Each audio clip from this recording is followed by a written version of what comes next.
김현정의 뉴스 쇼.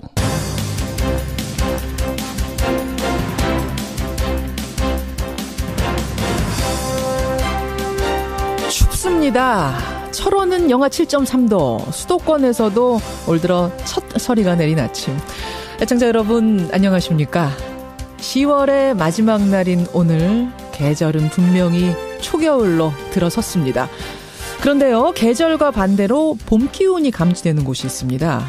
바로 한중 관계입니다. 지난 24일 필리핀에서 한중 국방장관이 만났죠. 그 뒤로 중국에서 한국 단체 여행 모집이 재개됐고요. 지난 주말에는 중국 왕이 외교부장이 노영민 주중대사와 처음으로 만나더니 어제 강경화 외교부 장관은 에이펙 회의에서 한중 정상회담 개최를 추진하고 있다. 공식적으로 언급을 했습니다. 모처럼 반가운 해빙 소식을 전하면서 10월의 마지막 뉴스쇼 출발합니다.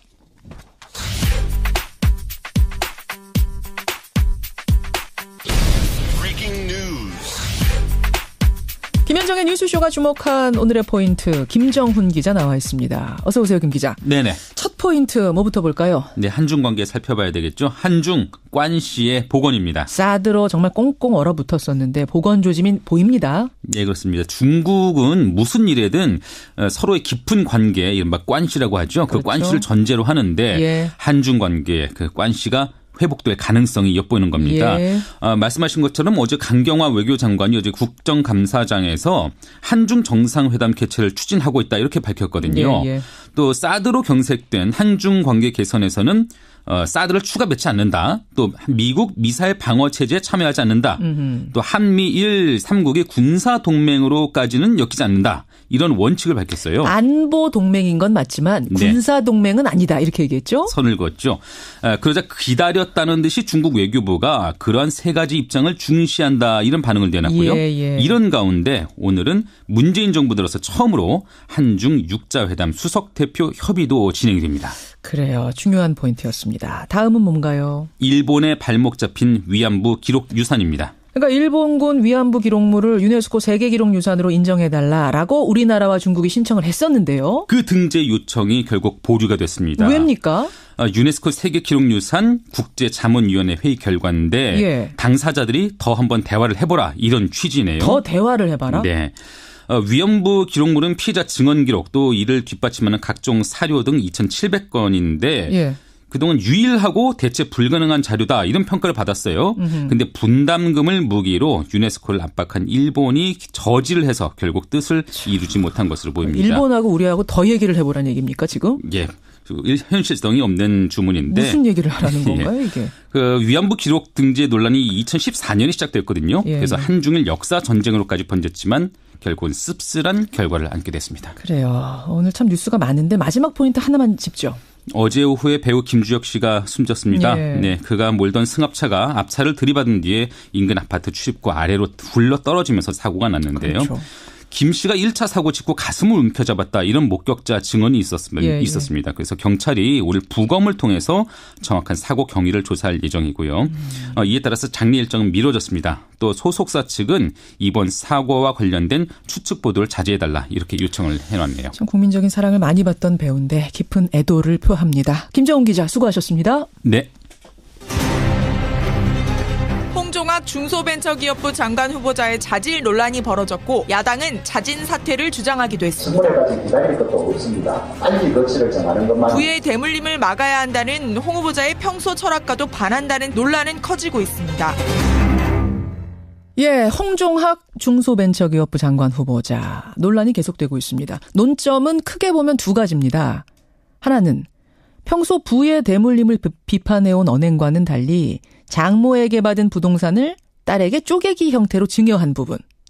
다른 하나는 과거 자신의 저서에서 재수, 삼수를 해서라도 서울대에 가야 한다. 이런 학벌주의를 조장했다는 부분인데요. 자, 인사청문회를 앞둔 여야의 입장 차례로 확인하겠습니다. 먼저 여당 입장 확인합니다. 더불어민주당 홍익표 의원 연결을 해보죠. 홍 의원님 안녕하세요. 네, 안녕하세요. 홍익표입니다. 반갑습니다. 반갑습니다. 단도직입적으로 좀 여쭙죠. 홍종학 후보자. 중소벤처기업부 장관으로 적합하다고 보십니까? 어떻습니까? 지금요? 저는 매우 좋은 후보라고 생각합니다. 중소기업 벤처기업부 장관으로서 예. 충분한 자질과 경험을 갖고 있고 또 경제학자로서 오랫동안 현장에서도 문제를 고민을 했었던 분입니다. 도덕성과 관련돼서도 일부 지금 문제 제기가 있는데요. 예. 그 문제는 사실은 일부 왜곡되거나 호도된 부분이 분명히 있다고 생각합니다. 매우 적합하다란 말씀을 지금 하셨어요. 그럼 지금 네. 논란이 왜곡되거나 호도됐다는 부분 그 지점을 한번 짚어보죠. 네. 가장 큰 논란이 되는 게 편법 증여 의혹입니다. 그러니까 14살 중학생 딸이 있는데 예. 외할머니, 그러니까 홍 후보자의 장모죠. 그 외할머니로부터 현시가 8억 상당의 건물 지분을 증여받습니다. 근데 그 증여세로 2억 2천만 원을 내야 되는데 돈이 없으니까 엄마, 네. 즉 홍 후보자 부인에게 빚을 지는 형식으로 서류 작성을 합니다. 그리고 그 빚에 대한 이자는 딸이 증여받은 건물의 임대료로 그 임대료를 딸이 엄마한테 주는 식으로 해결을 했죠. 네, 그렇습니다. 이게 물론 법상 서류상으로는 가능한 얘기지만 결국은 외할머니 유산이 홍 후보자 부부에게 상속된 뒤에 딸에게 상속되면 2번 증여세를 내야 되니까 그거 피하려고 꼼수 쓴 거 아니냐 이런 비판이 나오는 건데요. 이게 좀 우리가 상속과 증여에 대해서 구분을 좀 해야 되거든요. 예. 그 상속세는 주는 사람의 전체 재산의 규모에 따라 세율을 정하는 과세고 증여세는 받는 사람의 재산 규모에 따라 세율을 정하는 과세입니다. 그리고 현재 쪼개기 증여라고 하는데 분할 증여라는 것이 정확한 표현이고요. 이 분할 증여는 지금 국세청에서도 장려하고 있는 방법입니다. 절세 방법으로요. 그러니까 이거 전혀 합법적이고 도덕적으로 문제가 없는 방식입니다. 아마 어느 누구든 우리 사회에서 소위 얘기해서 증여를 할 수 있는 사람은 1% 안팎에 불과하기 때문에 그 1%에 해당하는 사람들이 가서 누구에게나 세무사든 변호사든 그 관련된 이 국세청 관계자한테 문의한다면 다 이 분할 증여의 방식을 권합니다. 즉 한 사람에게 주는 것보단 여러 사람에게 나눠주는 것이 그 세금도 줄이고 그다음에 그것이 또 그 어떤 특정인에게 재산이 가는 것보다 여러 사람이 나눠주는 게 나쁘지 않다 이런 얘기를 다 권하고 있거든요. 그래서 이것은 정말 그 쪼개기 증여세라는 말 자체가 이 어떤 프레임의 문제라고 생각을 하고요. 아마 대부분의 사람들이 이런 방식을 증여를 할 겁니다. 탈세가 아니라 이것은 절세다. 이것은 그렇습니다. 전문가라면 누구나 추천하는 절세 방법 중에 하나다 이런 말씀. 아니, 그런데 공무원들도 권하고 있는 방법이에요. 국세청에서도 권한다. 이제 비판하는 쪽에서 이런 얘기를 합니다. 시중의 절세 방법일 수는 있다. 하지만 다른 사람이라면 몰라도 재벌이 재산을 꼼수로 대물림하는 거 이런 식으로 대물림하는 것에 대해서 항상 앞장서서 비판해온 사람이 홍종학 후보자 아니냐. 그렇다면 홍 후보자라도 이런 식의 절세 방법은 쓰지 않았어야 되는 게 아니냐. 이 비판 어떻게 보세요? 저는 이렇게 생각합니다. 어떤 제도상에서 합리적 선택과 그다음에 어떤 그 제도의 문제점을 지적하는 것은 전혀 다른 차원이라고 생각을 해요. 예를 들면 미국에서도 그 워렌 버핏이나 빌 게이츠 같은 분은 그 제일 큰 부자들이 상속 증여세를 올리자고 하지 않습니까? 그럼 이분들이 그렇다고 현실 제도에서 상속과 증여를 할 때 현실 제도 이외의 방식을 택하지는 않습니다. 그러니까 홍 후보자가 본인이 그 재산 그 상속세나 증여세를 올리자 도리어 그 미국의 워렌 버핏이나 마찬가지로 그 빌 게이츠와 같이 본인이 그런 가능성이 높은 상속이나 증여를 받을 가능성이 높은 사람에도 불구하고 그 높이자고 한 거죠. 근데 그걸 반대한 사람들은 도리어 지금 야당입니다. 계속적으로. 저희 당은 일관되게 그거를 높이자고 주장해 왔던 거고 부자 기득권을 위해서 상속 증여세 인상을 반대해 왔어요. 예를 들면 기업하는 사람들의 기업 국가 정신을 훼손한다 이런 소위 그런 명분으로 상속 증여세 인상을 반대해 왔던 분들입니다. 그러나 그러한 제도, 현재 제도는 바뀌지 않고 일정한 정한 비율 내에서 그런 제도가 있습니다. 그렇다면 만약 이게 문제라면 분할 증여를 없애야 되는 거죠. 그러니까 제도 안에서 할 수 있는 한 절세를 한 거지 그걸 넘어선 게 아니고. 그렇습니다. 그러니까 누구나도 저라도 아마 그런 선택을 했을 것 같아요. 제도에서 범위 내에서 합리적 선택을 하는 것과 이 제도가 불합리하고 좀 더 사회적 입장에서 제도를 바꿔야 된다고 얘기하는 것은 전혀 다른 차원의 문제라는 거죠. 그거를 섞어가지고 내로남불이다 이런 식으로 내가 하면 로맨스고 남이 하면 불륜이다 이런 하는 거는 정말 잘못된 거죠. 합법적 테두리를 벗어났다는 주장도 하나 나와요. 그건 뭐냐면 딸이 어머니하고 차용 계약을 하려면 금리 등을 협상해야 하고 이 과정에서 이해상충이 발생하기 때문에 딸이 법원에다가 특별 대리인을 선임하도록 법이 돼 있는데 이걸 하지 않았기 때문에 민법상 무효다라는 주장. 이건 어떻게 보세요?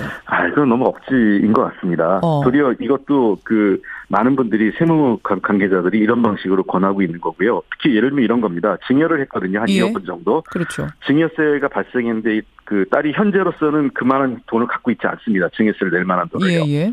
그러나 그 소득이 있죠. 그 월 임대료가 있기 때문에. 그렇게 되면은 그 임대료 그 수입이 있기 때문에 이 돈을 어머니가 빌려주는 것은 굉장히 합리적인 선택인 겁니다. 제가 한 가지 참고로 말씀드리면 부모와 자식 간에 이런 이 채무 관계 성립하는 게 이상하다 이런 얘기 하시는 분이 있거든요. 근데 이게 해야 됩니다. 제가 하나 해야 된다고요? 엄마하고 딸 간의 이 금전거래? 제가 하나 사례 말씀드릴게요. 저희 80 넘은 두 어머니 아버님 계시는데 제가 그 전세 자금을 좀 빌려드렸어요. 그래가지고 그거는 채무 관계를 해놨죠. 근데 이자를 안 받았다고 저희 어머니가 증여세를 냈습니다. 그 이자에 대한 해당하는 만큼. 그러니까 이거는 그러니까 모르겠어요. 왜 어떻게 세무당국이 그런 부분까지 조사를 했는지 아마 저를 털다가 그렇게 한 것 같은데. 알겠습니다. 그러니까 이 문제는 그 부모 자식 간에도 그 어떤 우리 이자를 주고받는 오히려 가족적인 정서하고 세무당국에서 보는 그 소위 그 채무 채권 관계 또는 이런 이 증여를 주는 사람과 받는 사람과의 관계에 대해서는 세무당국은 그거를 가족 간의 관계라고 이해하지 않는다는 거죠. 그러니까 법의 테두리 안에서 할 수 있는 한 절세를 한 것뿐이다. 요약하자면 이런 말씀. 그렇습니다. 그리고 또 이런 선택이 매우 합리적 선택이라는 거죠. 안 그러면 지금 제도가 이런데 그 제도를 벗어나서 그 세금을 더 내라. 예를 들어 알겠습니다. 지금 뒤하고 시간 배분을 좀 해야 돼서요. 제가 이 정도면 충분히 이해가 되고요. 어떤 말씀하시는지는. 학벌지상주의란 비판에 대해서는 어떻게 생각하십니까? 이것도 정말 그 후보자를 위한 비판을 위한 비판이라고 생각하는데요.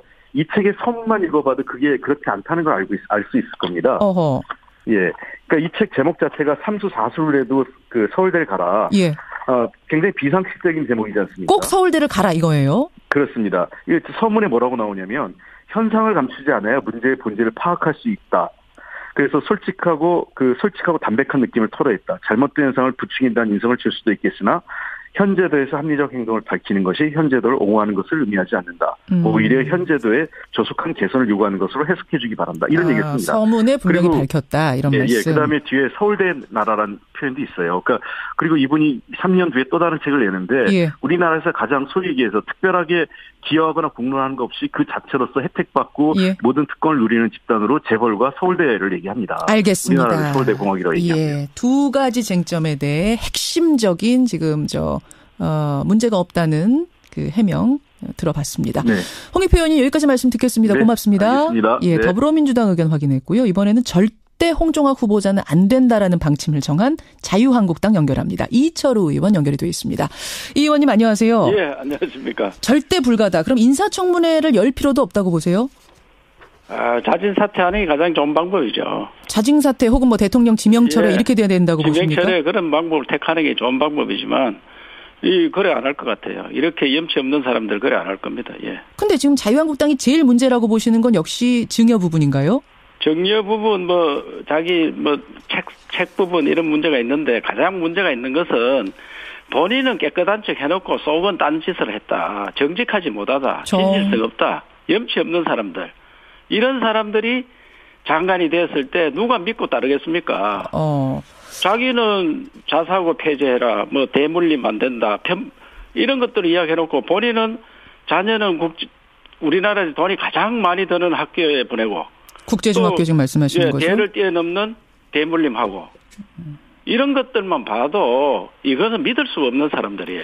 자, 근데 그 중에서 이제 제일 큰 문제가 되고 있는 증여세 부분에 대해서 홍익표 의원의 설명 지금 들으셨겠지만 법의 테두리 안에서 할 수 있는 절세 방법을 쓴 것뿐이다. 어떤 세무사에게 가서 이것을 상담을 해도 다 이런 절세 방법을 추천하고 국세청에서도 추천한 분할 증여의 방법을 쓴 것뿐이다. 이렇게 설명하시는데요. 그것은 그거는 절세하는 법이다, 편법이다 이렇게 이야기하잖아요. 편법이 지나치면은 탈법이 될 수도 있는데 그것을 편법이냐 탈법이냐 그걸 더 심층적으로 봐야 되겠지만은 일반인들이 하는 거와 장관이 되는 사람이 하는 달라야 되고 본인은 또 이런 식으로 하면은 세금을 많이 매겨야 되고 안 된다고 주장을 해왔어요. 안 된다고 해놓고 자기가 그런 식으로 한 거예요. 그래서 아주 일반 기업 장사하는 분들은 그렇게 해서 편법으로 절세를 할 수 있었겠지만 예. 본인은 국회의원으로서 있으면서 이런 일을 한 것은 안 된다. 그래서 저는 법을 막 아주 어느 부분을 어겼느냐 예. 그것도 문제겠지만 본인이 그런 걸 하면 안 된다고 법을 만들고 해놓고 자기가 그런 일을 한 것은 그것은 믿을 수 없다. 진실성 없다. 면치 없는 사람이다. 그런데 이제 민주당 측에서는 그걸 하지 말라. 절세를 하지 말라라고 얘기했던 건 아니고 상속 증여세를 오히려 올리자라고 주장을 했던 사람이 홍종학 의원이다. 그러니까 제도를 그렇게 만들어서 그게 만약 통과가 됐다면 자유한국당이 반대 안 해서 통과가 됐다면 아마 홍 의원도 그걸 지켰을 것이다. 세대를 건너뛴 상속은 제재를 해야 된다. 그렇게 하면서 거기는 세금을 많이 매겨야 된다. 이렇게 했잖아요. 그래서 그런 짓을 하면 안 된다는 것을 강조를 한 거예요. 그러나 본인이 그것을 실행했다 하면 그 문제가 있죠. 제도가 안 바뀌었더라도 본인이 그걸 주장했다면 그렇게 실천했었어야 된다 그 말씀이신 거예요? 스스로 그걸 지켜야 되죠. 자기는. 그래서 자기는 그것을 악용을 한 건 아닙니까? 알겠습니다. 자유한국당의 반대 이유는 바로 그 부분. 예. 그러면 이제 그 학벌주의 부분으로 가보죠. 예. 저서에서 재수 삼수를 해서라도 서울대 가야 된다라고 얘기를 했던 건 오히려 지금의 이 현실을 풍자, 비꼬 와서 비판한 것이지 진짜로 서울대 아니면 안 된다 이런 얘기는 아니었다는 해명인데요. 저도 들어보고 깜짝 놀랐는데 책에 써놨는 그런 말이에요. 재수 삼수해서 서울대 가라. 공부 안 하면서 잘하는 법. 달꼬리 공부법. 이게 모두가 1, 2, 3장이 공부하면서 서울대 가라 이런 이야기인데 이런 자기가 들은 이야기도 써놨어요. 그래 서울대 아닌 인류학교가 아닌 2류나 3류에서 장학금을 주고 교수를 시켜주고 이래 하면서 학생들 설득해서 데리고 가는 학교가 있잖아요. 거기 졸업한 사람들이 나중에 후회하더라. 명문대학의 혜택은 몇 년간의 등록금과 생활비에 해당되는 몇 천만 원은 뛰어넘는 것이다. 또 이래 이야기를 했어요. 과외비에 엄청난 돈을 투자하는 건 역시 지극히 합리적인 의사다. 최소한 한국에서는 그렇다. 이런 의미에서 과외는 잘못된 표현이며 현재의 과외 열풍은 합리적인 부모에 의한 합리적인 의사결정이다. 뭐 쪽집게 선생님은 있다. 이런 모두가 그 인류대학을 안 나와 공부 잘한 사람이 장학금 때문에 3류대학을 가서 나중에 후회한다. 자, 그런데 이제 그 부분에 대해서 어떻게 해명을 했냐면 지금 우리나라에서 학벌주의가 차지하는 비중이 얼마나 큰가를 오히려 역설적으로 풍자한 것이다. 성적 순대로 학벌 순대로 잘 살게 되는 비극적인 현실을 비꼬아 말한 건데 전체적인 문맥을 보지 않고 자극적인 문구만 따서 지금 비판하고 있다. 뭐 이런 해명이거든요. 아니 그것은 책 전체가 제목 자체가 그렇고 이미 1, 2, 3장이 그런 식으로 모두가 구성이 돼가 있고 전체 맥락을 그렇게 누가 다 읽어보고 그렇게 자기가 그렇게 생각했다면 저는 그렇게 저도 책 다 읽어봤는데 전혀 그래 못 느꼈어요. 이것은 인류대 안 나오면 후회한다는 인류대 안 나와서 후회하는 사람들 이야기만 적어놓은 거예요. 근데 강준만 교수의 책하고 산케이 신문의 구로다 서울지국장 기고문을 책에다 이용했어요. 근데 이 두 글은 다 서울대의 독식, 폐해를 강한 논조로 비판한 내용 이런 것들을 실은 걸 보면은 결론적으로 하고 싶었던 얘기는 서울대 학벌주의 비판 아닐까요? 아니 그것은 이걸 낱낱이 읽어보고 제가 분석해보면 저 같은 사람이 느낌이 서울대 안 나오면은 인류대 안 나오면 후회한다고 이렇게 느꼈는데 이 의원은 그렇게 느끼셨다. 누가 그렇게 느꼈는지 모르지만은 알겠습니다. 그것은 자기의 주장일 뿐이라고 생각합니다. 이런 이유로 자유한국당은 반대다. 스스로 사퇴하라. 지금 이 정부가 캠코더 인사, 캠프에 있는 사람, 코더에 맞는 사람 또 더불어민주당 캠코더 인사를 하고 있는데 11명 우리 국무위원 중에 17명이 여기 해당하더라고요. 여기까지 이런 인사도 좀 제외해야 된다고 생각합니다. 여기까지 말씀 듣겠습니다. 이 의원님 고맙습니다. 자유한국당 이철우 의원까지 만나봤습니다.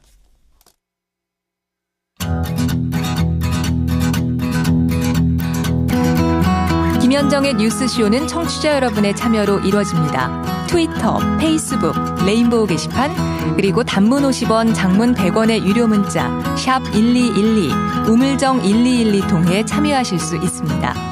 김현정의 뉴스쇼, 여러분과 함께 만듭니다. 김성환의 행간 시사평론가 김성환 씨 나오셨습니다. 어서 오십시오. 네, 안녕하세요. 오늘 행간도 상당히 중요한 부분 가지고 오셨네요. 예, 맞습니다. 말 많고 탈 많았던 문재인 정부 첫 국감이 오늘로 끝나는데요. 이번 국감의 최대 스타 중 한 명은 민주당 박용진 의원이 아닐까 싶습니다. 이건희 삼성그룹 회장이 세금을 제대로 내지 않고 차명 금융재산 4조 4천억 원을 인출했다는 사실을 밝혀냈고 그렇죠. 이 최정국 금융위원장으로부터 추가로 이자 배당 소득세를 부과하겠다는 답변을 이끌어냈습니다. 이건희 회장 차명 재산에 뒤늦게 과세하겠다고 밝힌 금융위. 이 뉴스의 행간을 좀 살펴볼까 합니다. 그러니까 이건희 회장이 차명으로 관리하던 돈인데 어떻게 과징금 한 푼 안 물고 그 돈을 찾아갈 수 있었는지부터가 이해가 안 돼요. 이해가 돼요. 이건희 회장이거든요. 이건희 회장이니까. 네. 그러니까 지난 2008년 삼성그룹 비자금 사건이 터지지 않았습니까? 그러니까 당시 사건의 핵심은 이 회장이 보유했던 차명 계좌 1,201개, 그러니까 4조 4천억 원대 자산 가치가 있는 이것을 어떻게 처리하느냐의 문제였는데요. 삼성특검은 이병철 선대회장에게서 물려받은 유산이라고 결론을 냈습니다. 문제는 그 이후였는데요. 이 회장이 차명 계좌를 실명으로 전환하지 않고 계좌에서 그 돈을 몽땅 찾아갔다는 겁니다. 당시 금융권은 차명 계좌이긴 하지만 계좌주는 실명이니까, 그러니까 이 실명을 가린 가명으로 한 것은 아니기 때문에 비실명 재산이라고 할 수 없다는 금융당국의 유권 해석에 따라서 이자와 배당 소득의 일괄 최고세율 38%로 계산을 해서 고작 세금 464억 원을 부과했다는 겁니다. 그 부분에 대해서 박용진 의원은 세금 부과가 당시에 잘못됐었다 지적을 한 거군요. 네. 93년 이후에 개설한 계좌는 이자와 배당 소득의 90%, 99%라는 얘기도 나오는데요. 이걸 원천 징수했어야 한다 이렇게 주장을 하고 있는데 이럴 경우에 이 회장이 추가로 납부해야 할 소득세 규모는 뭐 추정이지만 1,000억 원 내서 한 1조 원까지도 된다는 얘기가 나옵니다. 그래요. 네. 자, 9년 만에 드러난 이건희 회장의 차명 계좌. 뒤늦게 유권 해석을 바꾼 금융당국. 이 뉴스의 행간, 이면 들어가 보죠. 첫 번째 행간은 국민과의 약속을 헌신짝 취급했다입니다. 누가요? 이건희 회장이요. 이건희 회장. 2008년 삼성 특검 때 기억나시죠? 이건희 회장이 대국민 사과 기자회견을 열었거든요. 그때 이렇게 정확하게 얘기했습니다. 차명 재산을 실명 전환한 뒤 벌금과 누락된 세금을 납부하고 나머지를 유익한 일에 쓰겠다. 그렇게 얘기했어요. 10년 가까이 지난 지금 보니까 어떤가요? 국민과의 약속은 헌신짝 신세였습니다. 실명 전환도 안 했죠. 금융당국의 묵인 아래 몽땅 현금으로 찾아갔죠. 덕분에 세금도 제대로 내지 않았죠. 그렇죠. 나머지를 유익한 일에 쓰겠다. 어디에 얼마를 썼는지 시어머니도 모르고 며느리도 모릅니다. 오직 삼성만 알고 있습니다. 작년 국회 청문회에서 이재용 부회장이 약속 지키겠다 이렇게 말을 하긴 했거든요. 이 회장 지금 무슨 신세죠? 구속돼 있잖아요. 그러네요. 그럼 앞으로 징역 몇 년 살지도 모릅니다. 과연 이 약속 한 20년 뒤에 지켜질지 언제 지켜질지 아무도 모른다는 얘기입니다. 국민과의 약속은 어디로 갔나 이런 생각이 드셨단 말씀. 두 번째 행간은요? 두 번째 행간은 모두 묵시적 동조자였다입니다. 모두요? 네. 이번 일이 밝혀지고 난 다음에 금융위원회가 뭐라고 얘기했는지 아세요? 이 회장이 돈 빼낼 때 금융기관이 우리한테 유권 해석을 질의한 기록이 없다. 금융기관에서 돈 내줄 때 알아서 세금 원천 징수한 거다. 이렇게 얘기합니다. 그러니까 우리한테 물어보질 않았다. 네. 금융기관에서 은행에서. 알아서 세금 떼고 준 것이다. 400원 조금 넘게 지금 세금 냈다는 거잖아요. 우리는 모르고 은행이 알아서 했다. 네. 은행이 우리한테 물어보지도 않더라 이 얘기예요. 금융기관에서는 뭐라고 하는 줄 아세요? 뭐래요? 금융당국의 유권 해석을 우린 따랐을 뿐이다. 하라는 대로 했다? 네. 금감원 감사나 국세청 감사 우리 많이 받았는데 한 번도 지적받은 적 없다고 얘기합니다. 누구 말이 맞을까요? 왠지 은행 말이 맞아 보여요. 제가 볼 때는 모두 묵시적 동조자였습니다. 이 회장이 넣어둔 돈이 1억입니까? 4조 원이 넘습니다. 그렇죠. 이 돈이 들어왔다 빠져나가는데 금융당국이 몰랐다고요? 은행이 막 수천억 원씩 뭉터기로 돈이 빠져나가는데 금융당국에 문의 한 번 안 하고 세금 알아서 떼고 줬다고요? 과연 정부는 이런 사실을 몰랐다고요? 말도 안 되는 얘기입니다. 사실은 이 회장이 돈을 찾을 때 모두 빠져나갈 수 있게 구멍을 뚫어줬다고 보는 게 합리적인 의심일 겁니다. 보고도 못 본 척한 거 아니냐? 네, 맞습니다. 두 번째 행간. 마지막은요? 마지막 세 번째 행간은 다스는 누구 겁니까? 왜 갑자기 또 다스 얘기를 여기서 하세요? 지금 다스가 40개의 차명 계좌를 통해서 120억 원의 비자금을 운영했다 이런 의혹이 나오지 않았습니까? 그렇죠. 실소유주가 이명박 전 대통령이라는 얘기도 있고요. 예. 그러면 이거 만약에 차명 계좌 이건희 회장하고 똑같은 기준으로 적용하면 또 이것도 세금 엄청나게 내야 될 수도 있습니다. 재벌 기업 10개 정도가 또 차명 계좌 가지고 있다고 하고요. 5년 동안 차명 계좌가 확인된 게 11,000여 개, 9조 5천억 원 규모라고 합니다. 그래요. 이걸 만약에 다 적용하면 어떤 일이 벌어질까요? 여기까지. 오늘의 행간 수고하셨습니다. 네, 고맙습니다. 오늘 참 뜨거운 뉴스 많네요. 이 뜨거운 뉴스들 2부에서도 이어가겠습니다.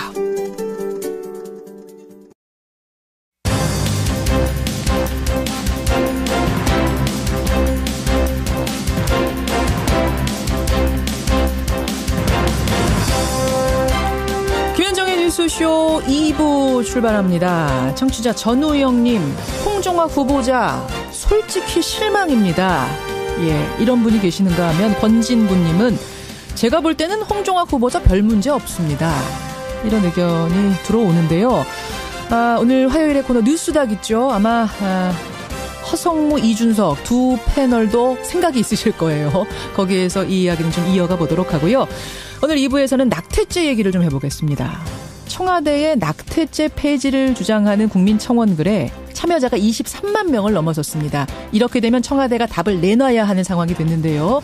이 낙태 합법화 문제는 사실 양쪽이 다 분명한 논리를 가지고 있습니다. 그래서 우리가 잘 듣고 판단할 필요가 있죠. 오늘 첫 순서로 준비를 해보겠습니다. 여러분, 미녀를 락으로 부른다면 어떤 느낌일까요? 지금 해외에서 입소문을 타고 있는 미녀 락밴드가 화제인데요. 이름이 싱싱입니다. 이것도 듣고 판단해보죠. 50원에 담은 100원의 장문 유료 문자 샵 1212 카톡 레인보우까지 열어놓고 출발합니다. 이가탄의 힘! 붓고 피날 때 탁월하게 아픈 잇몸을 건강하게 이가탄! 잇몸병엔 이가탄!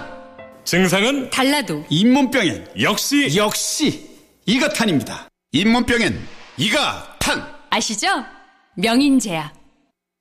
낙태. 지금 우리나라에서 낙태는 불법이죠. 처벌 대상입니다.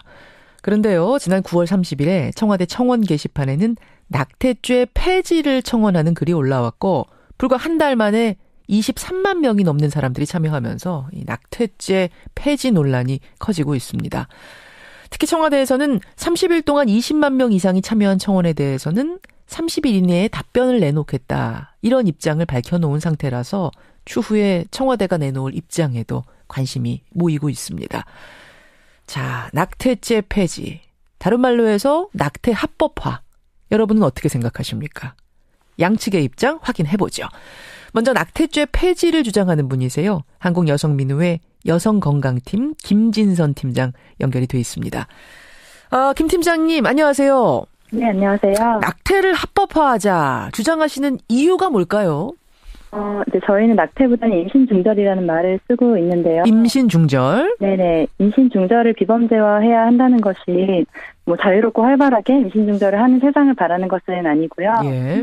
네, 임신중절을 누구보다도 원하지 않는 사람은 그것을 직접 경험하는 당사자 여성일 것입니다. 근데 여성들은 단지 자기 몸이나 태아의 생명 자체만이 아니라 생명을 넘어서 그 삶까지 누구보다 많이 고민하는 사람일 수밖에 없고요. 아이의 삶에 대해서 누구보다 치열하게 고민하는 사람은 산모 엄마일 거다. 네. 예. 그래서 이제 그 삶을 포함해서 장기적인 결과에 대한 총체적인 고민 속에서 출산 여부를 결정할 수밖에 없는데 예. 지금 가난한 사람이든 결혼하지 않은 사람이든 누구나 아이를 낳아서 기를 만한 그런 사회적 인프라가 조성되어 있지도 않고 피임 실천율도 지극히 낮은 사회에서 피임 실천율도 지극히 낮은 상태다. 지금 20% 수준이라고 연구 결과가 있거든요. 예. 그런 사회에서 임신 중절을 범죄화하는 것은 애가 생기면 무조건 낳아서 키워야 한다는 식으로 그런 모든 문제를 여성의 헌신과 희생에 기대어서 푸는 것이나 다름없다. 가능하면 아무도 임신 중절을 하지 않을 수 있는 세상을 원하는데 예. 그걸 위해서라도 처벌 위주의 정책이 아니라 개인들의 삶의 현실을 반영하면서 누구나 낳고 싶으면 낳고 낳지 않고 싶으면 원치 않는 임신을 피할 수 있게 하는 방식으로 법제도가 바뀌어야 할 때라고 생각합니다. 현실을 좀 반영하자. 네. 그리고 여성들의 선택권을 좀 존중해 주자. 누구보다 치열하게 고민하는 사람은 여성 자신일 것이다. 이 말씀. 네. 네네. 근데 이제 낙태를 반대하는 측에서 말합니다. 낙태를 허용하는 건 낙태를 금지하는 건 못지않게 여성의 선택권을 막을 수 있다. 다른 말로 해서 낙태가 허용이 되면 상대 남성 측에서 여성이 아이 낳기를 원해도 낙태하라고 요구하는 경우가 상당히 많이 발생할 수 있다는 거죠. 실제로 이제 산부인과 의사들이 진료를 해보면 불법이라는 걸 알면서도 낙태해달라고 오는 대부분의 경우는 상대 남성이 원치 않는다. 종용을 받아서 오는 경우가 그렇게 많다 그래요. 여성은 낳고 싶어도. 이거 어떻게 생각하세요? 근데 그 부분은 당사자 여성의 낙태를 처벌하는 방식이 아니라 낙태의 종용을 막는 다른 법적 장치로 충분히 막을 수 있는 부분이라고 생각하고요. 그것 때문에 원천적으로 다 모든 임신 중절을 형법으로 금지한다라는 것은 다른 이제 폐해를 더 낳는 것을 막지 못한다고 생각합니다. 그러니까 상대 남성의 종용에 의해서 여성이 원치 않는데도 중절해라, 낙태해라. 라고 하는 것은 다른 장치로 보호를 해줘야지, 막아줘야지. 네. 낙태죄를 두는 방식으로 하면 안 된다. 많은 여성들이 낙태죄를 이용해서 연애 관계를 지속하지 않으면 고발하겠다. 돈 빌린 것을 상감해주지 않으면 고발하겠다는 협박에 시달리고 있기도 하고요. 지금 현재 불법이기 때문에 예. 임신 중절 수술을 받게 돼서 예. 그것에 의한 후유증이나 이런 게 있을 때에도 병원을 찾거나 이런 게 굉장히 어려운 상황에 처해 있어서 건강이 침해되기도 하고 또 합법적인 임신 중절, 예를 들어서 강간에 의한 임신 중절이라고 하더라도 그건 이제 합법적이죠. 예, 할 수 있죠, 낙태를. 라고 하더라도 병원에 갔는데 이게 현재 불법인 것 때문에 의사들이 굉장히 책임 때문에 몸을 살릴 수 있는 거예요. 그래서 시일이 늦어져서 수술을 더 위험하게 받거나 아니면 못 받거나 불법적인 수술, 고비용의 불법적인 위험한 수술을 받게 되는 상황에 처해 있거든요. 네, 그러니까 강간에 의해서 낙태는 지금 허용이 돼 있는데 그 네. 경우에도 지금 치료를 적절히 못 받는다. 이건 상당히 좀 이례적인 경우라 그것은 차치하고더라도 일반적인 경우에 불법인 상황에서도 지금 낙태가 현실적으로 많이 벌어지고 있다고 파악하고 계시는 거군요. 네네. 지금 2011년 연구조사 추정치로는 한 해에 한 40만 건 정도. 40만 건? 네, 추정하고 있기는 한데 사실 이것보다 훨씬 많을 수도 있다고 생각하고 있어요.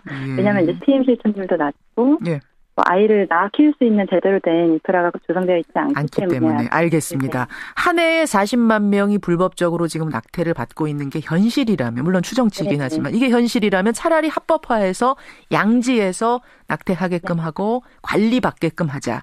네네. 그런데 이 낙태 합법화를 반대하는 측에서 뭐라고 하냐면 일단 합법화하게 되면 지금은 낙태가 불법이니까 아무래도 피임에 더 신경을 쓰게 되고 성관계를 가질 때 더 책임감을 가지고 하게 되고 이렇게 되는데 합법이 되는 순간 그런 부분에 신경을 덜 쓸 수 있다.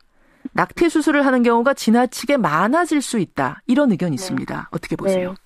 그런 건 굉장히 오해에 기반하고 있는 것 같습니다. 오해다.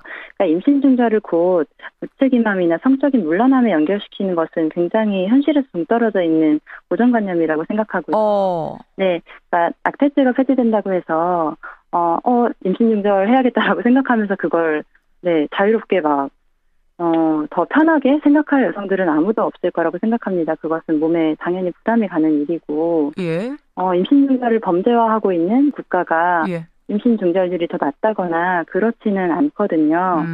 그 금지 여부와 임신 중절률의 상관관계는 상관이 없는 것으로 이미 통계가 나와 있습니다. 아까 여성을 위해서 낙태 합법화가 필요하다 하셨는데 산부인과 의사들은 이 낙태를 합법화해서 낙태를 받을 경우에 신체 후유증 남기는 건 물론이고 정신적인 죄책감, 원해서 낙태를 한 경우에도 그 트라우마가 평생을 간다고 해요. 그런 의미에서도 반대하는 분들 계시던데 어떻게 보세요? 네. 임신 중절은 당연히 산모에게 여성들에게 육체적인 부담이 될 수밖에 없고 정신적으로도 부담이 되고 가능하면 없으면 좋을 일이라는 데에 동의를 하고요. 그런 여성들의 정신적 트라우마를 심화시키는 게 바로 낙태죄의 온전이기도 하다고 생각합니다. 낙태죄라고 만들어 놓은 순간 트라우마는 더 커질 거다? 네, 학교에서 제대로 된 성교육을 하기보다는 민주주의적인 낙태 반대 교육을 하면서 굉장히 자극적인 영상을 보여주면서 죄책감을 심는 경우도 많고. 자극적인 영상이라 하면 그 낙태가 된 아이의 사진이라든지 이런 거 전시회도 하고 교육도 하고 그러잖아요. 이게 범죄화되어 있기 때문에 본인들의 경험을 공동체에서 나눌 수가 없기도 하잖아요. 그런 것도 원인 중 하나일 수 있다고 생각해서 금지와 음성화보다는 이제 합법적인 의료 상담 교육 영역에서 다루는 것이 좋고 또 더 중요하게는 당사자가 원하지 않는 출산, 원하지 않는 양육으로 인해서 발생할 수 있는 트라우마, 고통은 더욱 심각할 수 있는데 여성의 출산과 양육이 당연시되고 의무화된 사회에서는 이런 부분은 좀 간과되는 것 같아서 안타깝습니다. 가장 중요시 지금 하시는 거는 현실이네요, 현실. 그러니까 현실적으로 지금 낙태가 공공연하게 일어나고 있는데 법으로만 막으면 뭐하냐. 여성들의 죄책감만 더 심을 뿐이다. 음성화할 뿐이다. 네네. 예, 여기까지 말씀 듣겠습니다. 고맙습니다. 네. 한국여성민의회 여성건강팀의 김진선 팀장 먼저 연결을 해봤습니다. 이어서 낙태죄는 지금처럼 유지가 돼야 된다 주장하시는 분 산부인과 의사세요. 국립중앙의료원 최한나 난임센터장 연결이 돼 있습니다. 최한나 센터장님 안녕하세요. 네, 안녕하세요. 최한나입니다. 앞에서 들으셨다시피 이제 낙태죄 폐지를 주장하는 분들은 말합니다. 예. 여성이 자신의 신체에 대한 선택권을 가져야 한다. 이것을 막는 건, 처벌하는 건 일종의 국가폭력일 수도 있다. 이런 주장인데 어떻게 보세요? 예. 앞에 말씀 저도 너무 잘 들었고요. 우리 현실이 문제라는 건 같이 공감을 합니다. 예. 근데 이제 뭐가 더 문제냐는 거죠. 낙태를 지금 법이 죄가 있어도 다 하고 있고 막아주지 못하는 이게 문제니까 마음 편하게 하게 낙태죄마저 없애주자. 불법을 줄이자. 라는 게 목표가 되는지 낙태 자체가 너무나 앞에서도 지적하셨듯이 여성들의 건강에도 해롭고 여러 가지 문제를 일으키는데 낙태 자체를 줄이는 게 우리 사회가 지금 시급한 문제인지 결국은 낙태를 어떻게 하면 안 해도 되든 세상을 만드는 게 중요하다. 이건 다 동의를 하는데 그게 지금 낙태죄를 없애는 게 더 도움이 될 것인가 아니면 낙태죄가 실제로 기능하는 그런 법 질서를 세우는 게 더 낙태를 줄일 수 있는 방법인지 그 방법에서의 차이가 있다고 봅니다. 낙태를 원해서 하는 여성은 없고 낙태를 더 많이 하자라는 것에는 어느 누구도 동의하지 않는다. 이건 양쪽이 마찬가지인데 그렇죠. 예. 현실적으로 이상은 그렇지만 지금 현실적으로 이미 낙태가 많이 이루어지고 있다면 맞습니다. 예. 차라리 낙태를 합법화해서 양지에서 불가피한 경우에 낙태를 하게 하고 그분들을 잘 관리받고 치료받을 수 있게 하는 것이 옳지. 이것을 음지에 두고선 굉장히 안 좋은 시설에서 치료받고 불법적으로 쉬쉬하면서 뭔가 하게 하는 것이 바람직하냐 이 얘기거든요. 그거가 바로 우리의 낙태 현실을 잘 몰라서 외국에 몰라서 하시는 왜냐하면 실제 아시잖아요. 낙태가 불법이어도 다 전문가에 의해서 병원에서 대부분 이루어지고 있고요. 그러니까 그렇게 비교하시면 안 되고 아까 선택권 얘기를 하셨는데 우리가 낙태하는 여성을 덫에 걸린 사슴에 보통 비유를 합니다. 그러니까 덫에 걸리면 기다렸다가 이 사냥꾼한테 잡혀 죽든가 아니면 살려면 다리라도 끊고 그냥 가야 됩니다. 그러면서 평생을 절름거리고 살게 되는데 그때 그 사슴을 돕는 거는 저기 가면 덫이 있다. 가지 마라 걸린다. 그러니까 미리 가르쳐주는 거죠. 아까도 지적하셨지만 피임 교육 또 피임 상담 진료 이런 게 지금 다 보험도 안 되고 있고 국민들이 제대로 된 정보를 체계적으로 받을 수 있는 기회가 정말 이거 굉장히 부끄러운 일이거든요. 그러니까 덫이 딱 가르쳐주지도 않고 그 다음에는 그 덫을 치워주면 됩니다. 어떠한 상황에서 임신했어도 내가 애를 낳는 게 더 득이 되면 누가 지금처럼 낙태를 더 많이 하겠습니까? 애를 낳는 게 없애는 게 보다 더 불리한 사회니까 그런 건데 그거는 지금 개선하지 않고 사방에 덫을 만들어 놓고 걸리면 알아서 다리 끊고 도망가라. 그게 어떻게 여성을 위한 겁니까? 정리하자면 아까 앞서서 지적하셨던 분이 아이를 낳아도 미혼모가 아이 낳아도 키울 수 없는 사회적 여건인데 그 상황에서 낳아라만 하면 안 된다 이제 이 말씀하셨거든요. 근데 우리 선생님께서는 그러면 낳아서 키울 수 있는 인프라를 만들어주자 이 말씀이시죠? 당연하죠. 왜냐하면 낙태율이 적은 아까 선진국 낙태가 불법이 아니고 합법이어도 적다고 하시는데 그 모든 나라가 법 때문에 그런 게 아니라 저는 그거 동의합니다. 법 때문에 그런 게 아니라 어떤 경우에 임신했어도 임신한 그 아이와 여성을 중심으로 지원을 합니다. 그런 것이 안 되고 남자들은 임신할 생각 없었는데 콘돔도 안 쓰고 협조 안 한다. 자, 그러니까 이거는 어쩔 수 없으니까 여자가 낙태를 해도 너 속편히 하게 해달라. 이게 어떻게 낙태를 선택하는 사회가 이건 강요당하는 상황인 거죠. 지금 현재도 그러고 있고. 오히려 낙태가 합법화되면 낙태가 강요당할 것이다. 지금 현재 불법이어도 그런데 그 죄라는 항목까지 없어지면은 훨씬 더 강요당해서 여성들은 훨씬 더 어려운 상황이 될 것이다. 저는 그렇게 생각합니다. 인프라로 그러니까 어떤 여성이든지 어떤 미혼모든지 아이 낳기만 하면 사회가 키워주는 현실을 만들어보자라고 말씀하셨지만 이건 너무 이상적인 것 아니냐. 그 이상이 실현될 때까지는 이런 제도적으로 뭐 낙태를 불가피한 경우에는 하게끔 해주는 상황을 만들어줘야 되지 않느냐. 뭐 이런 주장이신 것 같아요. 그런데 어떤 경우에 임신했어도 낳아서 기를 수 있게 하겠다는 게 지금 정부의 방침 아니에요? 저는 이번에 정말 청와대가 이 문제 제대로 답변해 주기 바라는데요. 정말 이렇게 어려운 상황에 있는 여성들도 당당하게 애를 낳을 수 있는 사회를 만들지 않고서 무슨 수로 저출산을 해결하겠습니까? 정부가 하겠다는 거 제대로 하라고 하는 거고요. 아까 또 낙태죄가 이렇게 성문란하고 이거 상관없다. 저는 그거 전적으로 동의하고요. 네. 남성의 문제라는 거죠. 지금도 콘돔을 안 쓰는데 이 낙태에 대한 어떤 법적 처벌 규정마저도 없애주면 더 피임에 소홀히 하고 너무나 당연한 거고 부양의 책임을 지겠습니까? 아니 낙태가 불법인데도 안 지고 저렇게 책임 몰라라 하는데 합법인데 가서 낙태하면 되는 거 왜 내 발목 잡냐 안 그러겠습니까? 알겠습니다. 전 남성들의 책임을 얘기하는 겁니다. 남성들의 성행태가 지금보다 훨씬 책임감을 져야 되는 그런 법적 대제도 구성이 낙태죄 폐지보다 우선돼야 된다. 그 말씀을 드리는 겁니다. 여기까지 말씀 듣죠. 센터장님 고맙습니다. 예, 감사합니다. 국립중앙의료원 최한나 난임센터장 이야기까지 들어봤습니다.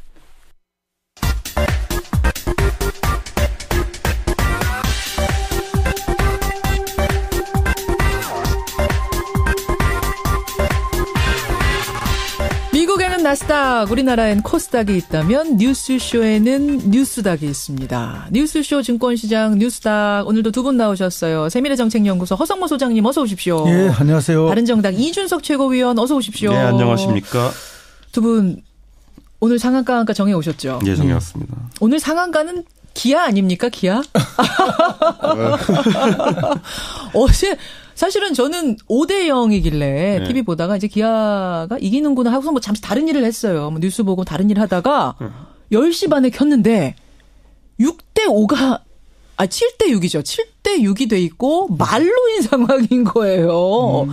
그래서 야 이거 두산 이거 1점만 내면은 이거 어떻게 될지 모른다 했는데 거기서 못 냈어요, 그 1점. 저희 둘 중에 기아 경기 본 사람 없을 겁니다. 두 분 다 하긴 그러시네요. 저는 뭐 뉴스로만 봤는데. NC 쪽이시죠? 저는 저 마산 구장을 홈을 하는 NC 다이노스 팬인데. 이준석 최고위원은 누구세요? 저는 삼성 라이온즈입니다. 삼성 배우. 저는 할아버지께서 돌아가시면서 유언으로 남긴 거라가지고 제가. 저는 참고로 말하자면 저는 편이 없습니다. 무당파입니다. 그래요. 어쨌든 굉장히 드라마틱했어요. 어제. 정말 드라마틱한 상한가는 기아 줄만하고 두산은 열심히 했어요. 참 열심히 했는데 너무 아쉬운 1점이 안 났다는 거. 근데 기아가 올해 이제 시작하면서 선수 영입도 잘하고 했기 때문에 뭐 분위기가 파죽지세라고 표현할 정도로 잘했기 때문에. 잘하더라고요. 뭐 저는 이제 어제 자체는 제가 이제 경기에 대해서 뭐 모르겠지만은 시즌과 포스트 시즌 자체에서 전부 다 그냥 뭐 파죽지세 말 그대로 이런 분위기였습니다. 그 기아가 지금 제 선수들 어제 다 뭐 승리 파티를 하지 않았겠습니까? 굉장히 피곤할 테고. 그래서 오늘 인터뷰를 저희가 준비해 놓지는 않았지만 여러분 하여튼 기대는 하셔도 좋습니다. 기대하셔도 좋습니다. 자, 여기까지만. 하한가 들어가죠. 하한가부터. 허성무 소장님. 하한가. 누굽니까? 하한가는 정우택 자유한국당 원내대표를 골랐습니다. 정우택 원내대표. 이준석 최고위원 누구 골라오셨어요? 저는 뭐 홍종학 장관 후보자. 홍 후보자. 오늘 일부에서 인터뷰도 했는데 정우택 원내대표 얘기부터 해보죠. 왜 하한가입니까, 허 소장님? 일단 지금 정우택 원내대표가 국회 보이콧을 하고 이렇게 세 번째죠 벌써. 그런데 할 때마다 뭐 별 명분이 없어요. 그러게요. 또 들어올 때도 별 명분도 없이 들어와요. 아니 할 때는 명분 있죠. 명분을 갖고 하는데 들어올 때 좀 굉장히 좀 할 때도 흐지부지 들어와요. 할 때도 그 정도 가기에는 명분이 다 좀 약해요. 있긴 있지만. 그래서 이제 뭐 좀 지나치게 반대를 위한 반대나 정략적이지 않느냐 이런 비판할 수도 있는데다가 더군다나 이번에는 이제 방송 장악을 반대를 명분으로 해서 보이콧을 했는데. 그렇죠. 그동안 방송 장악을 했던 분들이 누굽니까? 본인들 아니에요. 그리고 방송을 마음대로 움직였고 권력의 입맛에 맞게 하는 권력의 신유로 만들었고 또 거기에 저항했던 언론인들을 수많게 해직시키고 또 직장 내에서도 어려움에 처하게 하고 그래서 뭐 온갖 개인적으로 어려움을 겪은 분들이 많지 않습니까? 정말 피눈물 나는 그런 장면들도 많고요. 이제 그렇게 됐던 언론을 이제 좀 정상화해보자는 거죠. 그런데 정상화를 너무 두려워하는 거예요. 정상화되면은 과거에 자기들이 했던 것처럼 똑같이 하지 않을까 이런 생각을 하는데 실제 이번에 언론이 정상화된다고 해서 권력이 언론을 마음대로 정권의 입맛대로 할 수는 없는 거 아닙니까? 오히려 그러면 지금 저항하고 있던 많은 분들이 다시 현 정권에 저항할 거라고 봅니다. 그렇기 때문에 언론은 그냥 언론으로 남겨두면 될 텐데 계속 이런 식으로 하는 것 자체가 자유한국당도 문제고 또 그렇게 주도해 나가는 정우택 원내대표도 문제가 많다. 더군다나 상복을 입고 지금 복귀를 했잖아요. 그렇더라고요. 그게 뭐 국민에 대한 예의가 맞겠습니까? 명분 없는 보이콧에 명분 없는 복귀. 그렇습니다. 더군다나 국감까지 내팽개치고 말이죠. 저는 근데 여기서 약간 재밌는 게 뭐냐면 방송 정상화라고 하는데 그 과정도 약간 정상적이어지게 정상화가 되는 겁니다. 그래서 가장 대표적으로 MBC 우리가 이야기 많이 듣고 있지만은 거기 보면은 뭐 방송한 아나운서가 왜 용인의 드라마 세트장에 말 키우러 보내냐 뭐 이런 게 있었잖아요. 그렇죠. 근데 뒤집어 말하면 뭐냐면은 지금 이 적폐라고 찍힌 분들 그리고 또 퇴출되어야 된다고 이제 노조에서 이야기하는 분들도 그분들도 정규직이에요. 그럼 어차피 방송 보직이 아니면 그분들 그러면은 그분들이 퇴출되는 게 어떤 의미냐? 그분들을 말 키우는 곳으로 보내겠다는 거예요. 그러니까 그거 따지고 보면은 결국엔 이건 반복됩니다. 제가 왜냐면 이거는 MBC의 이제 노조 측 얘기도 들어보고 그쪽 이제 사측 얘기도 들어봤을 때 결국 노조 측도 답이 그거예요. 그 사람들이 말 키우러 가야 된다는 거예요. 그렇게 얘기를 해요? 네, 저는 실제로 들었습니다. 그러니까 그게 뭐냐면은 이게 방송 보직이라는 게 사실 MBC가 지금 굉장히 거대 조직이 된 건 맞기 때문에 그 안에서는 실제로 뭐 사업 보직도 있고 방송 보직도 있고 여러 가지가 있을 거 아니겠습니까? 근데 그분들이 방송을 하지 말아야 된다라는 주장을 하는 분들이 있는데. 근데 저는 노조원이 내가 정상화가 되면 저 사람들이 말 키우러 가야 된다 이 얘기는 처음 듣는데. 말 키우러 가야 된다는 아니지만은 우리가 과거에 겪었던 고통을 그들이 겪어야 된다는 말은 제가 명확히 들었거든요. 그러니까 피해 보복처럼 이어지면 안 된다. 결국 그 말씀. 저는 그러니까 그게 안 된다고 그 자리 뭐 제가 가볍게 밥 먹는 자리였으니까 그렇게 하면 안 된다. 그러니까 지금 말하는 것처럼 정상화라는 거는 정상적인 방법으로 진행됐을 때 이게 정상화가 되는 거지. 그렇게 또 보복 형식으로 하면은 내 생각엔 또 다른 나중에 뭐 논란이 있을 수 있기 때문에 그걸 잘 정리해야 된다고 했는데 실제로 그게 지금 그래 답이 모호해지는 게 뭐냐면은 그분들이 회사를 나갈 건 아니거든요. 만약에 지금 보직에서 만약에 물러나서 보도 보직에서 물러나가지고 그럼 여러 가지 예전에 보면 이제 논란됐던 게 뭐 신사옥 건설단 그 전에는 건설하라고 이제 보낸 적도 있었고 또 용인 드라미아라고 그 드라마 세트장에 속된 말로 말 키우라 보낸 곳이 거기입니다. 근데 그런 것들이 제 생각엔 사측과 노조 측, 뭐 사측이라고 하지만 그분들도 사실은 직원도 아니겠습니까? 그런데 그렇게 이야기를 하면은 수평 비교를 해서 마치 똑같은 등가를 하는 큰 오류를 범하거든요. 왜냐하면 그런 노조원들은 그런 뭐 방송을 억압하거나 이렇던 잘못이 있는 것이 아니지 않습니까?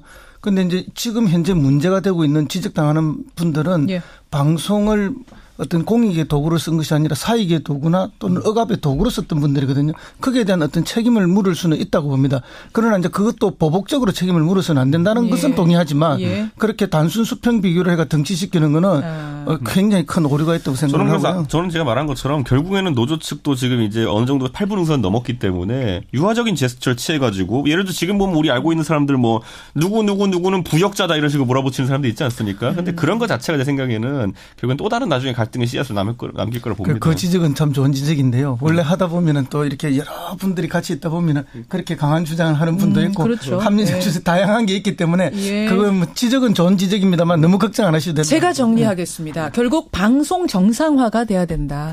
방송 장악의 역사는 이제 끝내야 한다는 것에 대해서는 두 분 다 동의하실 거라고 생각하고요. 정우택 원내대표 그런 의미에서 이번 주 하한가 줄 수밖에 없다. 이것도 두 분 다 동의하시는 거죠. 이준석 최고위원은 하한가 누구 골라오셨어요? 홍종학 후보자가 올라오셨다 그랬죠. 아마 일부 인터뷰는 우리 청취자들이 충분히 들으셨을 테니까 저는 두 분의 의견 좀 묻겠습니다. 저는 우선 상속 증여 이런 거 세금 때문에 이분 뭐 비판하는 거는 워낙 이제 많이 했기 때문에 그 부분은 저는 뭐 따로 지적하고 싶지 않습니다. 그런데 문제는 뭐냐면 저는 홍종학 의원 굉장히 좋게 봤던 게 뭐냐면 이제 김종인 장관 같은 경제민주화론자하고 제가 교류를 하다 보니까 이분 같은 게 굉장히 긍정적으로 평가하고 있었는데 경제민주화론자죠. 그렇죠. 그리고 실질적인 뭐 어떤 법도 많이 만드셨고요. 그런데 다만 이제 거기서 문제가 뭐냐면은 규제론자예요.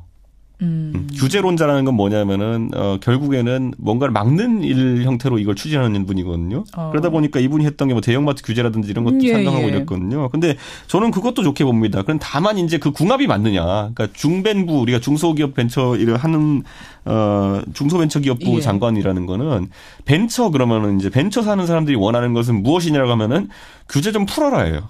보면은 뭐 게임 업계도 그렇고 나중에 그 예를 들어 성공한 약간 벤처류 같은 경우 뭐 뭐 배달앱부터 시작해서 이런 이유 같은 경우에는 규제 좀 풀어라가 규제를 풀어라. 그래야 우리가 이제 국제 시장에서 그냥 규제가 아니라 이제 창의성 가지고 이제 해외 기업과 경쟁할 수 있지 않겠냐라고 하는 분들이 많은데 그 속에서 철학이 제 생각에는 충돌이 올 거라 봅니다. 그러니까 다른 문제는 다 차치하고 일단 자질, 철학 이런 부분에서도 중소기업 벤처부하고는 잘 안 어울린다. 좋은 그러니까 경제학자지만. IT 벤처라는 게 전 세계적으로 어떤 트렌드가 있냐면요. 우리 아마존 이런 것도 알지만은 아마존 같은 기업은 지금 미국에서 비판을 많이 받는 게 뭐냐면은 거기야말로 이제 그 상권을 다 메마르게 했어요. 왜냐하면 전부 다 온라인 커머스로 이제 다 몰아가다 보니까. 근데 그러면서 기업이 어느 정도 성장하는 거거든요. 그 IT 벤처라는 게. 그러니까 그게 약간 배치된 측면이 있을 겁니다. 자, 허준석이 아니라 허성무 소장님. 죄송합니다. 어떻게 생각하세요? 예, 뭐 지금 뭐 국세청 홈페이지 이런 데서도 뭐 그런 절세 방법을 사실은 국민들에게 안내를 하면서 이렇게 절세하세요라고 이야기하는 건 맞습니다. 그렇기 때문에 이제 법률적으로는 크게 문제가 없는 게 맞지만 이분이 이제 본인이 주장했던 거를 본인이 반대로 반대로 행동했던 거 아닙니까? 그래서 이제 이걸 보면 언행 불일치에 대한 도덕적 비판을 받을 수가 있다. 이제 저는 뭐 그런 측면에서 보면서 이제 또 다른 하나를 생각하는 게 뭔가 하면 우리가 이제 입으로 머리로 개혁을 이야기하기는 참 쉽습니다. 그러나 내 몸으로 실천하고 행동하는 개혁은 참으로 어렵다. 내 문제가 됐습니다. 혹은 내 자식 문제가 됐습니다. 그렇습니다. 어떻게 행동하는가. 저는 이제 홍종학 전 의원 뭐 잘 알지 개인적으로 전혀 모르는 사이고 한번 방송에서 방송을 토론을 한번 했던 적만 있는데 이분을 보면서 이제 그런 평소의 주장이나 인품이나 이런 느낄 때는 굉장히 훌륭하다는 느꼈는데 그럼 지금 당장 이제 본인의 문제에 봤을 때는 본인이 제대로 실천을 못한 거 아닙니까? 그런 문제에 대해서 좀 가슴이 아프고요. 그게 이제 법의 테두리 안에 있다고 하더라도 그렇죠.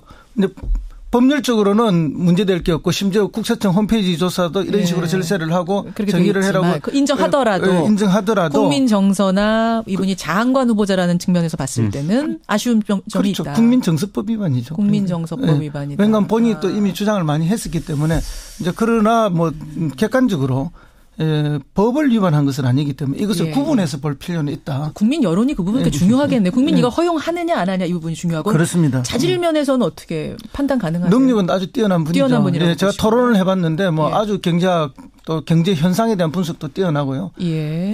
그런 면에 있어서는 뭐 충분히 장관 자격이 있다고 보죠. 자, 국민 여론의 흐름이 이번 주가 상당히 중요할 것 같아요. 더군다나 우리가 이제 10일이니까. 현역 불패 이야기 많이 하잖아요. 그렇죠. 현역 국회의원은 모두가 청문회를 통과했다. 불패입니다. 그런데 이분은 현역 국회의원이 아니에요. 그러네요. 전직 국회의원이에요. 그러니까 국회의원이었다는 것은 맞는데 현직이 아니고 전직이었다기 때문에 저는 지금 국민 여론도 반반으로 나눠져 있을 거라고 보는데요. 아마 그런 청문회 통과 부분도 가능성을 반반으로 그렇게 보고 있습니다. 한 가지 또 그냥 이건 정치 그냥 이제 이야기인데 이 홍종학 의원이 과거에 19대 때 이제 비례대표 4번을 받았거든요. 근데 그 받을 때 이제 저도 이제 제가 그때 상대당인 새누리당에 있었지만 놀랐던 게 뭐냐면은 보통은 이제 그 유종일 교수가 받을 줄 알았어요. 경제민주화론자 몫으로.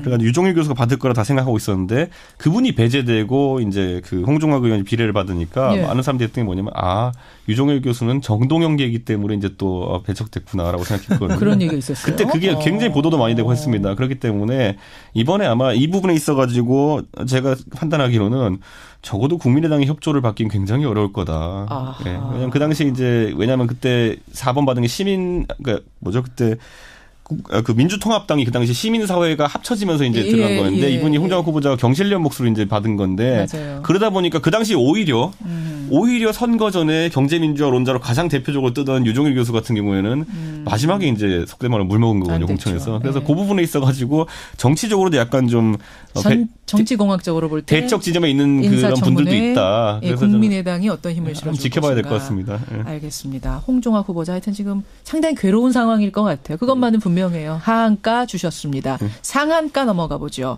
허성무 소장님 상한가? 노영민 주중대사를 상한가로. 노영민 주중대사. 그렇죠. 이분 지금 기분 굉장히 좋을 거예요. 그렇죠. 분명해요. 이준석 최고위원 상한가? 저는 류여의 최고위원을 상한가로 뽑았습니다. 류여의 최고위원이 상한가? 저희 방송 잘 들으시는 분이면 제가 이분 별로 그렇게 좋아하는 건 아니라는 거 아실 텐데. 자, 궁금해지는데 잠깐 참으시고요. 노영민 주중대사 얘기부터 풀어보죠. 허 소장님. 뭐 처음 부임할 때는 이제 전문 외교관이 아니다. 외교부 출신이 아니다. 이런 걸 우려하는 분들도 계셨지만 사실은 이제 외교는 뭐 꼭 저 외교부 출신만 하는 것은 아니거든요. 더군다나 이제 중국 같은 경우에는 이제 뭐 경제 체제는 꼭 우리처럼 자본주의 같지만 실제 사회주의 국가고 또 국가 통제를 받고 있는데 이런 나라 특히 사회주의 국가는 정치인을 굉장히 우대해요. 자기 나라에서 당이 우선이고 이제 3선의 정치인이고 또 대통령 최측근이고 복심이지 않습니까? 그래서 이제 어쨌든 그 소통에 있어서 중국 측에서 좋아할 수밖에 없는 인물이라는 생각이 들고요. 그걸 이제 대표적으로 보여준 게 지난 일요일 날 이제 중국 외교부에서 왕이 외교부장 그 했던 그 바자회죠. 100여국이 넘는 나라에서 부스를 설치했는데 한국 부스에 직접 찾아와서 5분 이상 있으면서 사진도 찍고 덕담을 많이 했다는 거 아닙니까? 5분 환담이 뭐 그렇게 대단해라고 하실지 모르지만 다른 데는 그리 안 하니까. 그리고 눈길도 주지 않고 가는 곳이 많았던 걸 생각하면. 그렇죠. 눈길만 잠시 한번 주고 가는데 여기는 와서 5분간 이야기를 하니까. 더군다나 이제 지금의 한중 관계가 굉장히 냉랭한데 그렇게 했다니까 이게 이제 우리가 그런 이야기 하지 않습니까? 뭐 오동잎 한 입 떨어져서 가을이 온 것은 아니지만 가을이 오면 오동잎은 떨어진다. 이렇게 하듯이. 아유, 뭐 5분 가지고 우리가 이러는 처지가 좀 그렇기도 해요. 서글프기도 하지만 지금 한중 관계에 있어서 상당히 우리가 몰려 있는 건 사실이고 중국의 의존도가 높은 것도 사실이기 때문에. 그런데 이제 현실이기 때문에. 중국도 뭐 역으로 생각하면은 자기들이 우리하고 관계를 이렇게 나쁘게 하면 할수록 대한민국의 미국 의존성이 더 커지기 때문에 한반도 내에 자기 영향력이 축소되는 걸 자기들도 두려워합니다. 그렇기 때문에 자기들도 이제는 풀고 싶은 거고 그 타이밍에 이제 사람이 교체되고 새 사람이 왔기 때문에 이런 관계들이 나왔다. 그래서 노영민은 자신의 능력도 있지만 자신의 능력과 관계없이 상한가로 갈 수밖에 없는 환경에 처해져 있습니다. 그러니까 지금 이 시진핑 2기 시작하면서 중국이 분명히 유화 제스처 보이고 있는 거죠. 이 5분 환담뿐만 아니라 여러 모에서. 그렇습니다. 저기 뭐 허베이성 경찰 그 공안이 이제 우리 충남도 공안 경찰하고 교류도 본격적으로 이제 허가를 받은 거 아닙니까? 이런 여러 가지 징표들이 곳곳에서 나타나는 거죠. 여행도 단체 목에 사실상 금지하기 했던 것들 이제 풀어준다고 하고 에이펙 정상회담에서 한중 정상회담을 추진 중이라고 강경화 외교부 장관이 공식 발언을 하기로 그렇습니다. 꼭 했습니다. 국민들에게 발표를 할 수 있을 것 같다 이런 이야기를 했죠. 봄이 오는 느낌. 정작 제가 이제 한중 교류협회 일을 좀 보고 있어가지고 그러세요. 지난주에 제가 중국 이제 주한 중국 대사죠 추공 대사랑 같이 식사하면서 이제 좀 봤는데. 그러나 이제 외교관들 대사 말고도 이제 참사도 있고 많지 않습니까? 근데 이야기하는 거 보면 노영민 대사에 대해 가지고 중국이 갖고 있는 약간 안 좋은 시각은 뭐냐면은 뭐예요? 결국에는 지난 정권 박근혜 정부에서도 보면은 권영세 의원이라 그러면은 처음에 이제 주중대사 갔을 때 그분도 삼선 의원 출신이고 거기다 박근혜 대통령의 측근이라고 선거 상황시장 했으니까 그렇게 알려져 있었는데 와 보니까 확실히 직업 외교관이 아닌 것이 약간 좀 부담스러웠다고 해요. 그러니까 외교적으로 좀 미숙한 점이 있었다. 그러니까 외교적 미숙한 점이 많았고 그래서 오히려 정치인 출신을 선호하지 않는 그런 기류가 있다고 해요. 그거는 허 소장님 분석하고는 반대 분석인데. 그렇죠. 그러니까 왜냐하면 다른 얘기를 하던가요? 그러니까 이런 인식을 하더라고요. 대통령과 가까운 사람이 그래 중국 대사까지 올 정도면 얼마나 밀려났겠냐라는 이런 인식이 있어요. 그러니까 되게 중요한 자리인데 이게 뭐 노영민 대사에서 선입견을 갖고 판단하는 게 아니라 그러니까 중국이 그런 트라우마가 약간 있다는 거예요. 왜냐하면 그때 권영세 의원이 왔을 때 사실 우리 알지만은 국정원 무슨 뭐 사건 이런 것 때문에 뭐 사실 좀 곤란한 상황 속에서 온 거 아니겠습니까? 그러다 보니까 좀 그런 트라우마가 있어서 노영민 대사가 앞으로 해야 될 거는 그런 걸 좀 불식시키는 거. 실제로 본국과의 소통이 잘 된다라는 걸 좀 이제 보여줘야 되는 건데 알겠습니다. 그 부분이 어떻게 될지 잘 모르겠습니다. 그러니까 전 정권이 안 좋았던 걸 가지고 여기 그대로 이야기를 하시는데. 그러니까 제가 중국의 트라우마를 얘기하는 거예요, 제가. 그러니까 이제 노영민 대사는 어쨌든 뭐 그 지난 대선 때, 지지난 대선 18대 대선 때 문재인 후보의 비서실장을 했죠.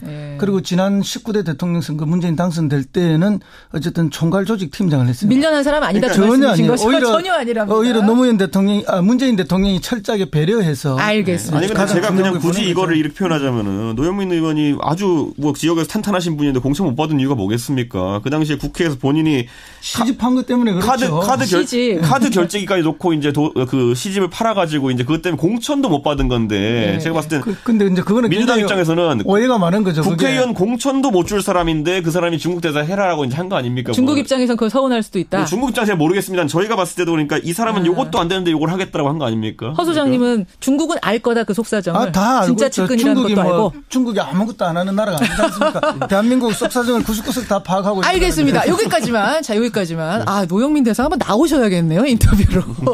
그래요. 자, 유여해 자유한국당 최고위원은 왜 상한가입니까? 짧게. 최고위에서요. 이제 9명 이제 이제 표결을 해야 되잖아요. 예. 친박 출당하려 그러면은. 근데 이게 지금 4대4까지는 확인이 됐는데 마지막 한 명이 확인 안 된 게 류호의 최고위원이 지금 한 표를 어디로 던질까. 박근혜, 서청원, 최경환 출당 문제 최고위원회 통과해야 되는데 네. 유보 한 사람이 류호의 최고위원. 나머지는 반반. 그러니까 나머지는 언론에 유보로 나왔다 하더라도 기자들이 그래도 이제 취재해 보니까 대충 마음을 정한 것 같은데 류호의 최고위원은 이분은 이제 최근에 홍준표 대표와 행보를 같이 하는 이런 모습을 좀 보이다가 이번에 그 류호 최고위원이 행사 갔다가 이제 좀 봉변을 당했잖아요. 친박 단체 분들한테 봉변 당한 거죠. 그러니까 머리를 맞고 뭐 이런 게 이제 보도됐잖아요. 그러다 보니까 이분이 좀 이제 모호한 거 아니냐라는 이제 기자들의 이제 전언이 있었는데 좀 그러다 보니까 맞아서 예, 그 뭐 맞아서는 아니겠지만은 그건 아니겠지만 그러니까 열성 지지자들의 오히려 그런 마음을 좀 보고 난 뒤에 이제 이분이 좀 신중하게 결정을 하겠다는 입장을 가진 것 같아가지고. 트라우마가 있을 수도 있죠. 예, 그럴 수도 있죠. 근데 맞았어 또 뭐. 입장을 바꿀 수도 있는 거고. 근데 원래는 이제 그 유해 의원에 대한 시중의 평가 중에 하나가 여자 홍준표 이런 이야기 있었잖아요. 있었죠. 그래서 아무래도 홍준표 대표하고 좀 입장을 같이 하지 않을까. 더군다나 이제 맞아서 신중할 수도 있지만 맞았기 때문에 더 홍준표 대표를 따라갈 수 반감을 가져서 봉변이라고 표현해 주세요. 맞아서보다는. 제가 그래서는 이거 느끼는 게 뭐냐면은 결국에는 최고위원의 입장에서 이런 표결 중요한 표결을 할 기회는 몇 번 안 옵니다. 저도 비대위원하고 최고위원 해봤지만은 근데 그때는 진짜 신중해지거든요. 그래요. 왜냐하면 계속 이제 이 지지층이라는 거는 기억합니다. 이거를 일반 국민은 기억 못한다 하더라도 그렇기 때문에 이번에 아주 신중한 판단을 하면서 결국 친박 청산의 명운을 쥔 분은 아마 유효의 최고위원 되지 않을까. 그렇죠. 평생 꼬리표가 달려 있습니다. 자. 오늘 뉴스닥 상한가 보도에는 노영민 주종대사와 류호의 최고위원, 하한가 보도에는 정우택 원내대표와 홍종학 장관 후보자를 올리면서 두 분과도 인사 나누겠습니다. 두 분 수고하셨습니다. 예, 감사합니다. CBS 특별기획 2017 대한민국 소리유산. 오늘은 탄생 100주년 윤희상 편입니다.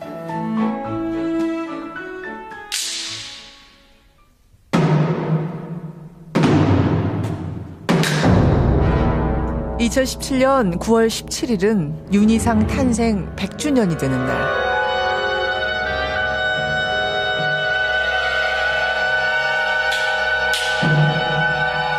베를린 뮤직 페스티벌은 이날을 기념해서 하루 종일 윤희상의 음악을 연주하는 윤희상 데이를 마련했습니다. 윤희상의 예악과 모악은 정말 놀라운 음악이에요. 세계의 음악가들에게 많은 영향을 미쳤습니다.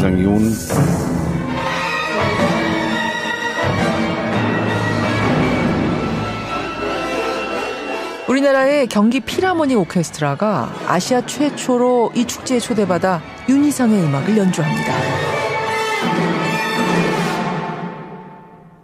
동서양의 조화가 담겨있는 독특한 음악 세계. 서양의 악기 오보에는 마치 동양의 피리처럼 끝을 꺾고 또 꺾으며 먼 타국에서 생을 마쳐야 했던 윤희상의 한을 표현합니다.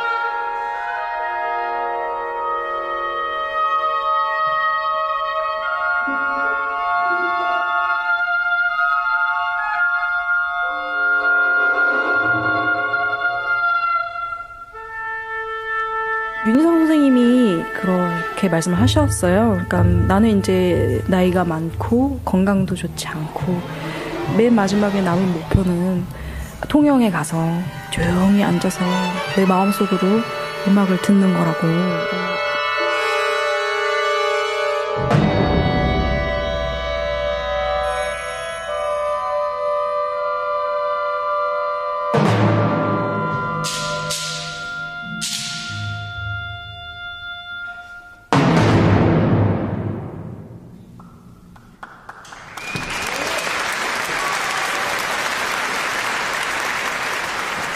여러분, 나는 윤희상입니다. 내가 구라파에 취재하던 38년 동안 나는 한 번도 충무를 잊어본 적이 없습니다. 그 잔잔한 바다, 그 푸른 물색, 그 잔잔한 조목을 스쳐가는 바람도 내한테 음악을 들렸습니다. 동양과 서양의 경계를 넘나들며 이방인으로 살아왔던 윤희상. 상처 입은 용 윤희상의 음악이 독일 베를린을 넘어 세계 곳곳에서 울려 퍼집니다. CBS 특별기획 2017 대한민국 소리유산. 오늘은 탄생 100주년 윤희상의 음악을 들려드렸습니다. 2017 대한민국 소리유산은 방송통신위원회의 방송통신발전기금을 지원받아 제작한 것입니다.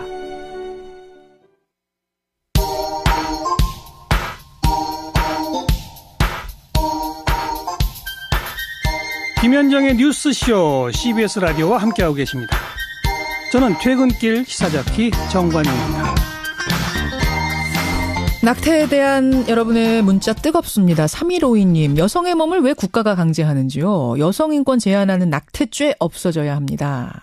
반면에 박진영님은 모든 걸 떠나서 태아도 생명임을 한 번만 더 생각해 주세요. 생명은 소중한 겁니다. 낙태죄 유지돼야 된다. 반면에 박소연님은 원치 않는 아이를 임신했을 경우 그 삶의 짐을 생각할 때 어떻게 나라고만 할 수 있겠습니까? 그리고 아무리 성교육 잘해도 실수란 건 있을 수 있습니다. 낙태 합법화하자. 손진영님은 낙태 합법화는 섣부르다는 입장이세요.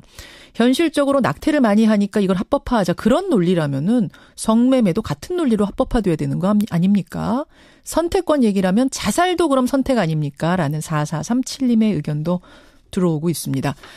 어쨌든 23만 명이 넘어섰기 때문에 지금 낙태죄 폐지 문제에 대해서는 청와대가 곧 답을 내놓을 것 같습니다. 그 전에 여론이 충분하게 논의도 해야 될 것 같고요.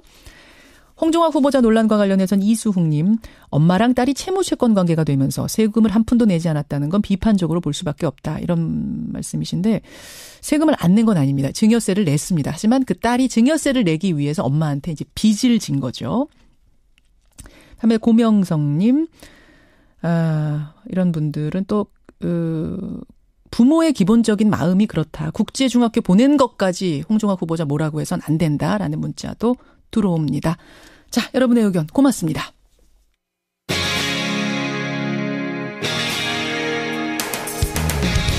여러분께서는 지금 CBS 라디오 김현정의 뉴스쇼를 함께하고 계십니다.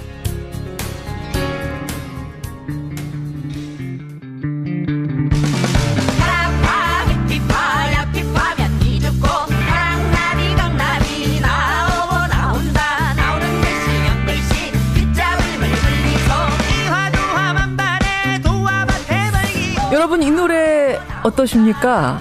언뜻 들으면은 뭐 락밴드 노래 같기도 하고 뭐 펑크 밴드 노래 같기도 한데 창법이 굉장히 특이하죠. 예, 우리나라의 민요와 락이 만난 겁니다. 6인조 민요 락 그룹 싱싱이 불렀는데요. 결성된 지 얼마 안 된 그룹임에도 불구하고 지금 해외의 반응이 심상치가 않습니다. 미국의 공영방송 라디오에 우리나라 팀 최초로 출연을 해서 극찬을 받고 지금 해외 공연 일정이 줄줄이 잡혀 있다는데 오늘 화제 인터뷰에서 이 민요 락 그룹 싱싱을 만나보죠. 리드 보컬 이희문 씨 연결이 돼 있습니다. 이희문 씨 안녕하세요. 네, 안녕하세요. 목소리부터 굉장히 신선하십니다. 그런가요? 그 싱싱 소개부터 좀 직접 해주세요. 네, 뭐 앞서 말씀해 주신 것처럼 네, 민요 록밴드라고 별명이 붙었는데 싱어들은 전통 음악 중에서도 이제 민요, 경기 민요, 뭐 서도 민요, 그러니까 저 같은 경우는 이제 경기 민요를 이수한 사람이고 경기 민요 이수자도 들어가고 이게 참 이것만 들어도 여러분 이 밴드 희한하다. 특이하다 이런 생각이 드실 거예요. 앞서 들은 노래도 그랬습니다. 굉장히 신선했습니다. 이 제목이 뭡니까? 사시랭이 소리라고 저기 강원도 태백 지방의 민요예요. 아까 언뜻 들었을 때 뭐 이런 바이브레이션이 그냥 넣는 것처럼 들으셨을 수도 있겠지만 경기 민요 이수자가 이게 제대로 찰지게 넣으신 거예요. 네, 저희들은 이제 식임새라고 하죠. 이런 거를.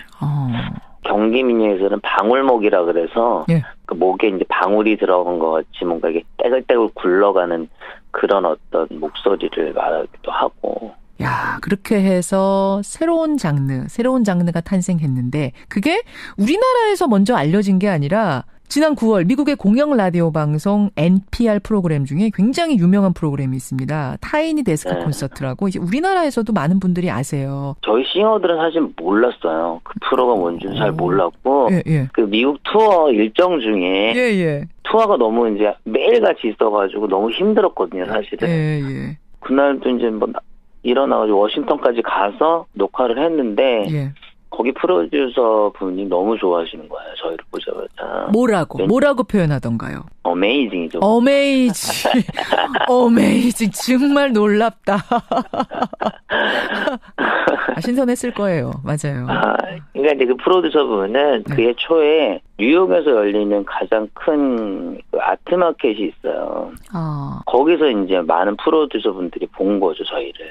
그렇게 하면서 저기 숨겨져 있는 보물이 있다. 해서 NPR의 그 유명한 프로그램까지 출연을 하게 되고 그게 계기가 돼서 뭐 더 해외에서 유명해진 이런 그룹입니다. 국내보다 지금 사실 해외에서 더 입소문을 타고 있는데 저는 국악계 반응이 어땠을지 궁금해요. 이희문 씨가 뭐 국악에서 시작을 안 한 분이면 모르겠는데 전통 경기민요 이수자이던 사람이 갑자기 신선한 사운드를 가지고 밴드를 한다? 뭐라고들 안 하세요, 어르신들이? 저희 이단아로 통하고요. 이미 이단하시군요. 네. 뭐 할 말이 있어요. 제가 너 왜 이러는 거야 그러면? 뭐라고 답하세요? 너 왜 이러는 거야 하면 뭐라고 답하세요? 하고 싶어서요. 하고 싶어. 야, 이게 정답. 하고 싶어서 한다는데 뭐 어쩔 거예요? 재밌어서요. 재밌게 살고 싶어서요, 이렇게. 정답이네요.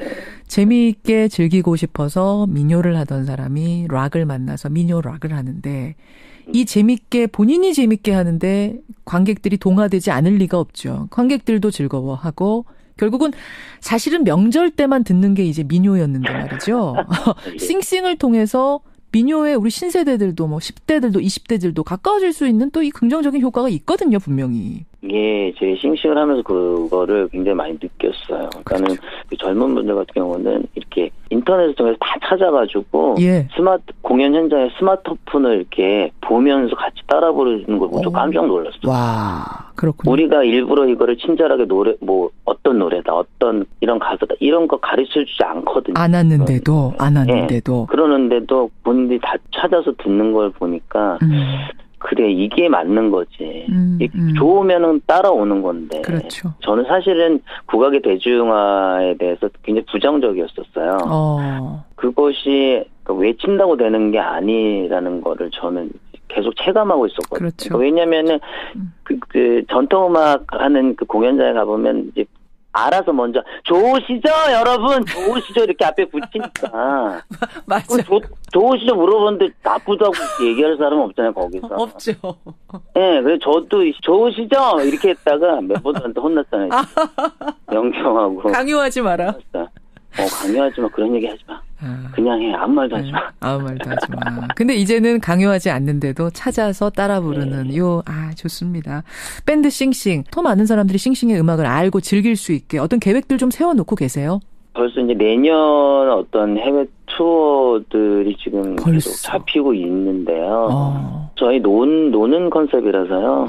항상 오시면 같이 노시면 돼요. 오시면 될 것 같아요. 저도 한번 놀러 가겠습니다. 네, 놀러 오셔야죠. 단단히 준비하고 가야 돼요, 여러분. 싱싱의 무대는. 즐거운 시간이었습니다. 이 노래들 많이 알려지고 민요 락밴드라는 특이한 장르가 자리 잡을 수 있었으면 좋겠어요. 저는 싱싱을 계기로 해서. 그런 바람까지도 기대해보겠습니다. 이희문 씨, 오늘 고맙습니다. 네, 감사합니다. 앞으로 더 즐겨주세요. 네, 화이팅 하겠습니다. 예, 고맙습니다. 민요 락밴드 싱싱의 리드 보컬입니다. 이희문 씨였습니다. MBC 노조원이라고 밝히면서 임재윤 님이 문자 보내주셨어요. MBC의 이야기를 사내 파벌 싸움처럼 이렇게 보지는 말아주십시오라는 당부 명심해야겠습니다. 김현정의 뉴스쇼 여기까지입니다. 고맙습니다.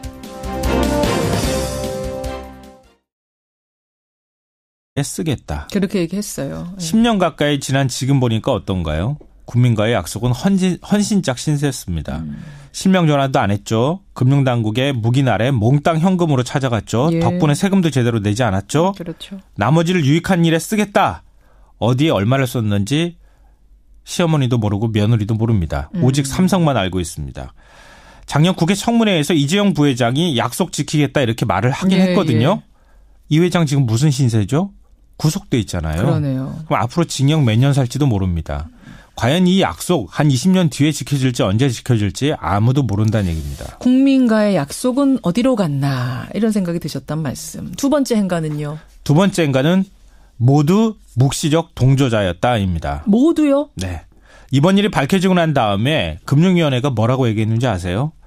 이 회장이 돈 빼낼 때 금융기관이 우리한테 유권 해석을 질의한 기록이 없다. 금융기관에서 돈 내줄 때 알아서 세금 원천 징수한 거다. 이렇게 얘기합니다. 그러니까 우리한테 물어보질 않았다. 네. 금융기관에서 은행에서. 알아서 세금 떼고 준 것이다. 예, 예. 400원 조금 넘게 지금 세금 냈다는 거잖아요. 우리는 모르고 은행이 알아서 했다. 네. 은행이 우리한테 물어보지도 않더라 이 얘기예요. 금융기관에서는 뭐라고 하는 줄 아세요? 뭐래요? 금융당국의 유권 해석을 우린 따랐을 뿐이다. 하라는 대로 했다? 네. 금감원 감사나 국세청 감사 우리 많이 받았는데 한 번도 지적받은 적 없다고 얘기합니다. 누구 말이 맞을까요?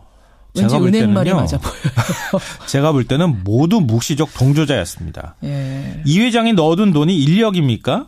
4조 원이 넘습니다. 그렇죠. 이 돈이 들어왔다 빠져나가는데 금융당국이 몰랐다고요? 은행이 막 수천억 원씩 뭉터기로 돈이 빠져나가는데 금융당국에 문의 한 번 안 하고 세금 알아서 떼고 줬다고요? 과연 정부는 이런 사실을 몰랐다고요? 말도 안 되는 얘기입니다. 사실은 이 회장이 돈을 찾을 때 모두 빠져나갈 수 있게 구멍을 뚫어줬다고 보는 게 합리적인 의심일 겁니다. 보고도 못 본 척한 거 아니냐? 네, 맞습니다. 두 번째 행간. 마지막은요? 마지막 세 번째 행간은 다스는 누구 겁니까? 왜 갑자기 또 다스 얘기를 여기서 하세요? 지금 다스가 40개의 차명 계좌를 통해서 120억 원의 비자금을 운영했다 이런 의혹이 나오지 않았습니까? 그렇죠. 실소유주가 이명박 전 대통령이라는 얘기도 있고요. 예. 그러면 이거 만약에 차명 계좌 이건희 회장하고 똑같은 기준으로 적용하면 또 이것도 세금 엄청나게 내야 될 수도 있습니다. 재벌 기업 10개 정도가 또 차명 계좌 가지고 있다고 하고요. 5년 동안 차명 계좌가 확인된 게 11,000여 개, 9조 5천억 원 규모라고 합니다. 그래요. 이걸 만약에 다 적용하면 어떤 일이 벌어질까요? 여기까지. 오늘의 행간 수고하셨습니다. 네, 고맙습니다.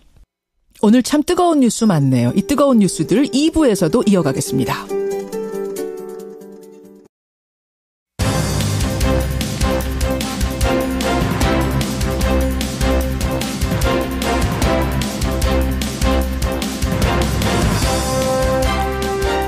뉴스쇼 2부 출발합니다. 청취자 전우영님, 홍종학 후보자 솔직히 실망입니다. 예, 이런 분이 계시는가 하면 권진구님은 제가 볼 때는 홍종학 후보자 별 문제 없습니다. 이런 의견이 들어오는데요. 오늘 화요일에 코너 뉴스닥 있죠. 아마 허성무, 이준석 두 패널도 생각이 있으실 거예요. 거기에서 이 이야기는 좀 이어가 보도록 하고요. 오늘 2부에서는 낙태죄 얘기를 좀 해보겠습니다. 청와대의 낙태죄 폐지를 주장하는 국민청원글에 참여자가 23만 명을 넘어섰습니다. 이렇게 되면 청와대가 답을 내놔야 하는 상황이 됐는데요. 이 낙태 합법화 문제는 사실 양쪽이 다 분명한 논리를 가지고 있습니다. 그래서 우리가 잘 듣고 판단할 필요가 있죠. 오늘 첫 순서로 준비를 해보겠습니다. 여러분, 미녀를 락으로 부른다면 어떤 느낌일까요? 지금 해외에서 입소문을 타고 있는 미녀 락밴드가 화제인데요. 이름이 싱싱입니다. 이것도 듣고 판단해보죠. 50원에 담은 100원의 장문 유료 문자 샵 1212 카톡 레인보우까지 열어놓고 출발합니다. 이가탄의 힘. 붓고 피날 때 탁월하게. 아픈 잇몸을 건강하게. 이가탄. 잇몸병엔 이가탄. 증상은 달라도 잇몸병엔 역시 이가탄입니다. 잇몸병엔 이가탄. 아시죠? 명인제약. 낙태. 지금 우리나라에서 낙태는 불법이죠. 처벌 대상입니다. 그런데요, 지난 9월 30일에 청와대 청원 게시판에는 낙태죄 폐지를 청원하는 글이 올라왔고 불과 한 달 만에 23만 명이 넘는 사람들이 참여하면서 이 낙태죄 폐지 논란이 커지고 있습니다. 특히 청와대에서는 30일 동안 20만 명 이상이 참여한 청원에 대해서는 30일 이내에 답변을 내놓겠다. 이런 입장을 밝혀놓은 상태라서 추후에 청와대가 내놓을 입장에도 관심이 모이고 있습니다. 자, 낙태죄 폐지. 다른 말로 해서 낙태 합법화. 여러분은 어떻게 생각하십니까? 양측의 입장 확인해보죠. 먼저 낙태죄 폐지를 주장하는 분이세요. 한국여성민우회 여성건강팀 김진선 팀장 연결이 돼 있습니다. 김 팀장님, 안녕하세요. 네, 안녕하세요. 낙태를 합법화하자 주장하시는 이유가 뭘까요? 양모죠. 그 외할머니로부터 현시가 8억 상당의 건물 지분을 증여받습니다. 근데 그 증여세로 2억 2천만 원을 내야 되는데 돈이 없으니까 엄마, 즉 홍 후보자 부인에게 빚을 지는 형식으로 서류 작성을 합니다. 그리고 그 빚에 대한 이자는 딸이 증여받은 건물의 임대료로 그 임대료를 딸이 엄마한테 주는 식으로 해결을 했죠. 네, 그렇습니다. 이게 물론 법상 서류상으로는 가능한 얘기지만 결국은 외할머니 유산이 홍 후보자 부부에게 상속된 뒤에 딸에게 상속되면 2번 증여세를 내야 되니까 그거 피하려고 꼼수 쓴 거 아니냐. 이런 비판이 나오는 건데요. 이게 좀 우리가 상속과 증여에 대해서 구분을 좀 해야 되거든요. 예. 그 상속세는 주는 사람의 전체 재산의 규모에 따라 세율을 정하는 과세고 증여세는 받는 사람의 재산 규모에 따라 세율을 정하는 과세입니다.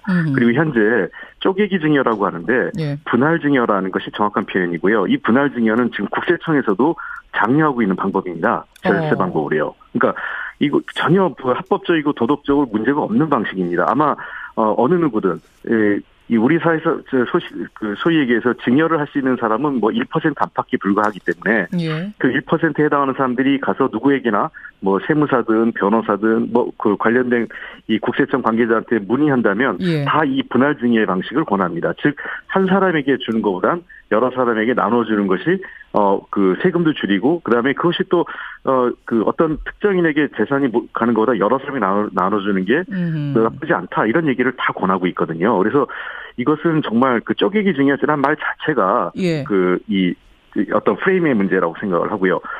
아마 대부분의 사람들이 이런 방식으로 증여를 할 겁니다. 탈세가 아니라 이것은 절세다. 이것은 그렇습니다. 전문가라면 누구나 추천하는 절세 방법 중에 하나다 이런 말씀. 아니, 그런데 공무원들도 권하고 있는 방법이에요. 국세청에서도 권한다. 이제 비판하는 쪽에서는 이런 얘기를 합니다. 시중의 절세 방법일 수는 있다. 하지만 다른 사람이라면 몰라도 재벌이 재산을 꼼수로 대물림하는 거 이런 식으로 대물림하는 것에 대해서 항상 앞장서서 비판해온 사람이 홍종학 후보자 아니냐. 그렇다면 홍 후보자라도 이런 식의 절세 방법은 쓰지 않았어야 되는 게 아니냐. 이 비판 어떻게 보세요? 저는 이렇게 생각합니다. 어떤 제도상에서 합리적 선택과 그다음에 어떤 그 제도의 문제점을 지적하는 것은 전혀 다른 차원이라고 생각을 해요. 예를 들면 미국에서도 그 워렌 버핏이나 빌 게이츠 같은 분은 그 제일 큰 부자들이 상속 증여세를 올리자고 하지 않습니까? 그럼 이분들이 그렇다고 현실 제도에서 상속과 증여를 할 때 현실 제도 이외의 방식을 택하지는 않습니다. 그러니까 홍 후보자가 본인이 그 재산 그 상속세나 증여세를 올리자 도리어 그 미국의 워렌 버핏이나 마찬가지로 그 빌 게이츠와 같이 본인이 그런 가능성이 높은 상속이나 증여를 받을 가능성이 높은 사람에도 불구하고 그 높이자고 한 거죠. 근데 그걸 반대한 사람들은 도리어 지금 야당입니다. 계속적으로. 저희 당은 일관되게 그거를 높이자고 주장해 왔던 거고 부자 기득권을 위해서 상속 증여세 인상을 반대해 왔어요. 예를 들면 기업하는 사람들의 뭐 기업 국가 정신을 훼손한다 이런 소위 그런 명분으로 상속 증여세 인상을 반대해 왔던 분들입니다. 그러나 그러한 제도, 현재 제도는 바뀌지 않고 일정한 정한 비율 내에서 그런 제도가 있습니다. 그렇다면 만약 이게 문제라면 분할 증여를 없애야 되는 거죠. 그러니까 제도 안에서 할 수 있는 한 절세를 한 거지 그걸 넘어선 게 아니고. 그렇습니다. 그러니까 누구나도 저라도 아마 그런 선택을 했을 것 같아요. 제도에서 범위 내에서 합리적 선택을 하는 것과 이 제도가 불합리하고 좀 더 사회적 입장에서 제도를 바꿔야 된다고 얘기하는 것은 전혀 다른 차원의 문제라는 거죠. 그거를 섞어가지고 내로남불이다 이런 식으로 내가 하면 뭐 로맨스고 남이 하면 불륜이다 이런 하는 거는 정말 잘못된 거죠. 합법적 테두리를 벗어났다는 주장도 하나 나와요. 그건 뭐냐면 딸이 어머니하고 차용 계약을 하려면 금리 등을 협상해야 하고 이 과정에서 이해상충이 발생하기 때문에 딸이 법원에다가 특별 대리인을 선임하도록 법이 돼 있는데 이걸 하지 않았기 때문에 민법상 무효다라는 주장. 이건 어떻게 보세요? 이건 너무 억지인 것 같습니다. 도리어 이것도 그 많은 분들이 세무 관계자들이 이런 방식으로 권하고 있는 거고요. 특히 예를 들면 이런 겁니다. 증여를 했거든요. 한 2억 원 정도. 그렇죠. 증여세가 발생했는데 그 딸이 현재로서는 그만한 돈을 갖고 있지 않습니다. 증여세를 낼 만한 돈을요. 그러나 그 소득이 있죠. 그 월 임대료가 있기 때문에. 그렇게 되면은 그 임대료 그 수입이 있기 때문에 이 돈을 어머니가 빌려주는 것은 굉장히 합리적인 선택인 겁니다. 제가 한 가지 참고로 말씀드리면 부모와 자식 간에 이런 이 채무 관계 성립하는 게 이상하다 이런 얘기 하시는 분이 있거든요. 근데 이게 해야 됩니다. 제가 하나 해야 된다고요? 엄마하고 딸 간에 예. 금전거래? 예, 제가 하나 사례 말씀드릴게요. 예. 저희 80 넘은 두 어머니 아버님 계시는데 예. 제가 그 전세 자금을 좀 빌려드렸어요. 그래가지고 그거는 채무 관계를 해놨죠. 예. 근데 이자를 안 받았다고 저희 어머니가 증여세를 냈습니다. 그 이자에 대한 해당하는 만큼. 그러니까 이거는 그러니까 모르겠어요. 왜 어떻게 세무당국이 그런 부분까지 조사를 했는지 아마 저를 털다가 그렇게 한 것 같은데. 알겠습니다. 그러니까 이 문제는 그 부모 자식 간에도 그 어떤 우리 이자를 주고받는 오히려 가족적인 정서하고 세무를 하면서 예. 학생들 설득해서 데리고 가는 학교가 있잖아요. 거기 졸업한 사람들이 나중에 후회하더라. 명문대학의 혜택은 몇 년간의 등록금과 생활비에 해당되는 몇 천만 원은 뛰어넘는 것이다. 예. 또 이래 이야기를 했어요. 과외에 비해 엄청난 돈을 투자하는 건 역시 지극히 합리적인 의사다. 최소한 한국에서는 그렇다. 예. 이런 의미에서 과외는 잘못된 표현이며 현재의 과외 열풍은 합리적인 부모에 의한 합리적인 의사결정이다. 뭐 쪽집게 선생님은 있다.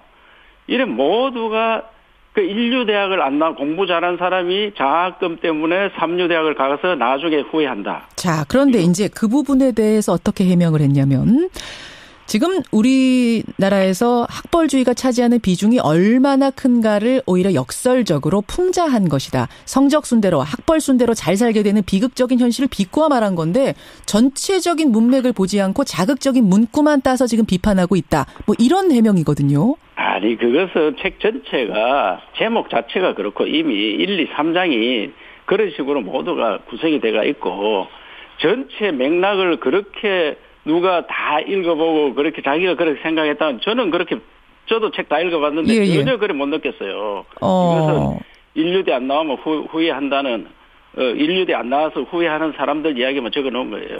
근데 강준만 교수의 책하고 산케이 신문의 구로다 서울지국장 기고문을 책에다 이용했어요. 근데 이 두 글은 다 서울대의 독식, 폐해를 강한 논조로 비판한 내용 이런 것들을 실은 걸 보면은 결론적으로 하고 싶었던 얘기는 서울대 학벌주의 비판 아닐까요? 아니 그것은 이걸 낱낱이 읽어보고 제가 분석해보면 저 같은 사람이 느낌이 서울대 안 나오면은 인류대 안 나오면 후회한다고 이렇게 느꼈는데 유 의원은 그렇게 느끼셨다. 누가 그렇게 느꼈는지 모르지만은 알겠습니다. 그것은 자기의 주장일 뿐이라고 생각합니다. 이런 이유로 자유한국당은 반대다. 스스로 사퇴하라. 지금 이 정부가 캠코더 인사, 캠프에 있는 사람, 코더에 맞는 사람 또 더불어민주당 캠코더 인사를 하고 있는데 11명 우리 국무위원 중에 17명이 여기 해당하더라고요. 예, 여기까지 이런 인사도 좀 제외해야 된다고 생각합니다. 여기까지 말씀 듣겠습니다. 이 의원님 고맙습니다. 예. 자유한국당 이철우 의원까지 만나봤습니다.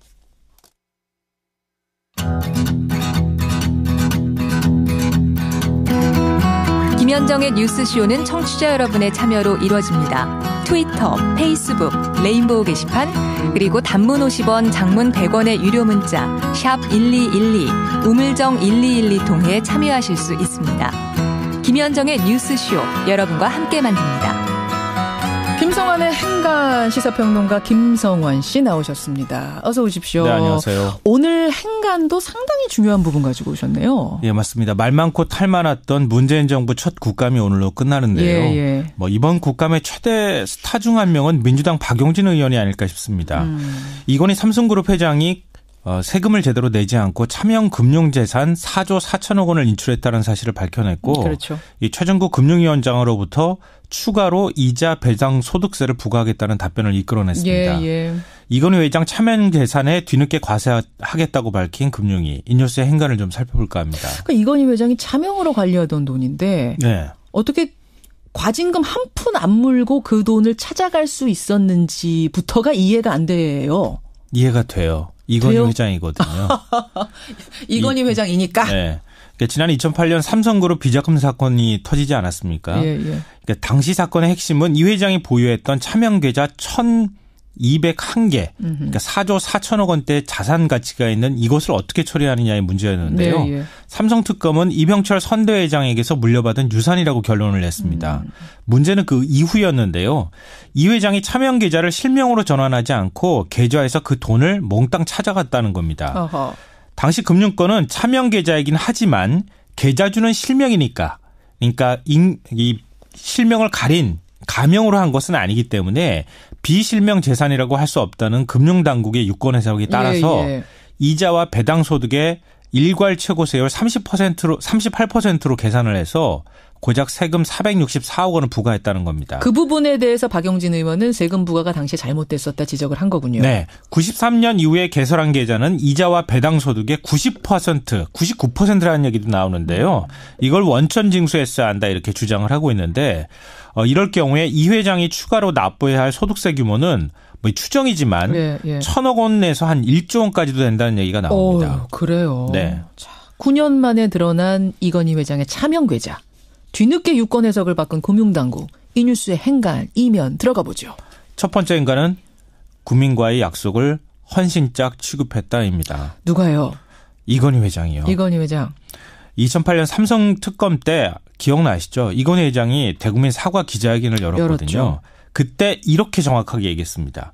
차명 재산을 실명 전환한 뒤 벌금과 누락된 세금을 납부하고 나머지를 유익한 일에 당국에서 보는 그 소위 그 채무 채권 관계 또는 이런 이 증여를 주는 사람과 받는 사람과의 관계에 대해서는 세무당국은 그거를 가족간의 관계라고 이해하지 않는다는 거죠. 그러니까 법의 테두리 안에서 할 수 있는 한 절세를 한 것뿐이다. 요약하자면 이런 말씀. 그렇습니다. 그리고 또 이런 선택이 매우 합리적 선택이라는 거죠. 안 그러면 지금 제도가 이런데 그 제도를 벗어나서 그 세금을 더 내라. 예를 들어 알겠습니다. 예. 지금 뒤하고 시간 배분을 좀 해야 돼서요. 제가 이 정도면 충분히 이해가 되고요. 어떤 말씀하시는지는. 학벌지상주의란 비판에 대해서는 어떻게 생각하십니까? 이것도 정말 그 후보자를 위한 비판을 위한 비판이라고 생각하는데요. 이 책의 서문만 읽어봐도 그게 그렇지 않다는 걸 알 수 있을 겁니다. 어허. 예. 그러니까 이 책 제목 자체가 삼수사수를 해도 그 서울대를 가라. 예. 굉장히 비상식적인 제목이지 않습니까? 꼭 서울대를 가라 이거예요? 그렇습니다. 이 서문에 뭐라고 나오냐면 현상을 감추지 않아야 문제의 본질을 파악할 수 있다. 그래서 솔직하고 담백한 느낌을 토로했다. 잘못된 현상을 부추긴다는 인성을 줄 수도 있겠으나 현재도에서 합리적 행동을 밝히는 것이 현재도를 옹호하는 것을 의미하지 않는다. 오히려 현재도에 조속한 개선을 요구하는 것으로 해석해 주기 바란다. 이런 얘기였습니다. 서문에 분명히 밝혔다. 이런 말씀. 그다음에 뒤에 서울대 나라라는 표현도 있어요. 그리고 이분이 3년 뒤에 또 다른 책을 내는데 우리나라에서 가장 소위 얘기해서 특별하게 기여하거나 공론하는 것 없이 그 자체로서 혜택받고 모든 특권을 누리는 집단으로 재벌과 서울대를 얘기합니다. 알겠습니다. 우리나라는 서울대 공학이라고 얘기합니다. 두 가지 쟁점에 대해 핵심적인 지금 문제가 없다는 그 해명 들어봤습니다. 홍익표 의원님 여기까지 말씀 듣겠습니다. 고맙습니다. 알겠습니다. 더불어민주당 의견 확인했고요. 이번에는 절대 홍종학 후보자는 안 된다라는 방침을 정한 자유한국당 연결합니다. 이철우 의원 연결이 되어 있습니다. 이 의원님 안녕하세요. 예, 안녕하십니까. 절대 불가다. 그럼 인사청문회를 열 필요도 없다고 보세요? 자진 사퇴하는 게 가장 좋은 방법이죠. 자진 사퇴 혹은 대통령 지명철회 이렇게 돼야 된다고 보십니까? 지명철회 그런 방법을 택하는 게 좋은 방법이지만 거래 안 할 것 같아요. 이렇게 염치 없는 사람들 거래 안 할 겁니다. 근데 지금 자유한국당이 제일 문제라고 보시는 건 역시 증여 부분인가요? 증여 부분 자기 책 부분 이런 문제가 있는데 가장 문제가 있는 것은 본인은 깨끗한 척 해놓고 속은 딴 짓을 했다. 정직하지 못하다. 진실성 없다. 염치 없는 사람들. 이런 사람들이 장관이 됐을 때 누가 믿고 따르겠습니까? 자기는 자사고 폐지해라. 대물림 안 된다. 이런 것들을 이야기해놓고 본인은 자녀는 우리나라에서 돈이 가장 많이 드는 학교에 보내고 국제중학교 지금 말씀하시는 거죠? 대를 뛰어넘는 대물림하고 이런 것들만 봐도 이것은 믿을 수 없는 사람들이에요. 자, 근데 그 중에서 이제 제일 큰 문제가 되고 있는 증여세 부분에 대해서 홍익표 의원의 설명 지금 들으셨겠지만 법의 테두리 안에서 할 수 있는 절세 방법을 쓴 것뿐이다. 어떤 세무사에게 가서 이것을 상담을 해도 다 이런 절세 방법을 추천하고 국세청에서도 추천한 분할 증여의 방법을 쓴 것뿐이다. 이렇게 설명하시는데요. 그것은 그거는 절세하는 법이다, 편법이다 이렇게 이야기하잖아요. 편법이 지나치면은 탈법이 될 수도 있는데 그것을 편법이냐 탈법이냐 그걸 더 심층적으로 봐야 되겠지만은 일반인들이 하는 거와 장관이 되는 사람이 하는 달라야 되고 본인은 또 이런 식으로 하면은 세금을 많이 매겨야 되고 안 된다고 주장을 해왔어요. 안 된다고 해놓고 자기가 그런 식으로 한 거예요. 그래서 아주 일반 기업 장사하는 분들은 그렇게 해서 편법으로 절세를 할 수 있었겠지만 본인은 국회의원으로서 있으면서 이런 일을 한 것은 안 된다. 그래서 저는 법을 막 아주 어느 부분을 어겼느냐, 예. 그것도 문제겠지만 본인이 그런 걸 하면 안 된다고 법안을 만들고 해놓고 자기가 그런 일을 한 것은 그것은 믿을 수 없다. 진실성 없다. 면치 없는 사람이다. 그런데 이제 민주당 측에서는 그걸 하지 말라. 절세를 하지 말라라고 얘기했던 건 아니고 상속 증여세를 오히려 올리자라고 주장을 했던 사람이 홍종학 의원이다. 그러니까 제도를 그렇게 만들어서 그게 만약 통과가 됐다면 자유한국당이 반대 안 해서 통과가 됐다면 아마 홍 의원도 그걸 지켰을 것이다. 세대를 건너뛴 상속은 제재를 해야 된다. 그렇게 하면서 거기에는 세금을 많이 매겨야 된다. 이렇게 했잖아요. 그래서 그런 짓을 하면 안 된다는 것을 강조를 한 거예요. 그러나 본인이 그것을 실행했다 하면 그 문제가 있죠. 제도가 안 바뀌었더라도 본인이 그걸 주장했다면 그렇게 실천했었어야 된다 그 말씀이신 거예요? 스스로 그걸 지켜야 되죠, 자기는. 그래서 자기는 그것을 악용을 한 건 아닙니까? 알겠습니다. 자유한국당의 반대 이유는 바로 그 부분. 예. 그러면 이제 그 학벌주의 부분으로 가보죠. 예. 저서에서 재수 삼수를 해서라도 서울대 가야 된다라고 얘기를 했던 건 오히려 지금의 이 현실을 풍자, 비꼬 와서 비판한 것이지 진짜로 서울대 아니면 안 된다 이런 얘기는 아니었다는 해명인데요. 저도 들어보고 깜짝 놀랐는데 책에 써놨는 건 말아요. 재수 삼수해서 서울대 가라. 공부 안 하면서 잘하는 법. 달꼬리 공부법 이게 모두가 1, 2, 3장이 공부하면서 서울대 가라 이런 이야기인데 이런 자기가 들은 이야기도 써놨어요. 그래 서울대 아닌 인류학교가 아닌 2류나 3류에서 장학금을 주고 교수를 시켜주고. 김현정의 뉴스 쇼.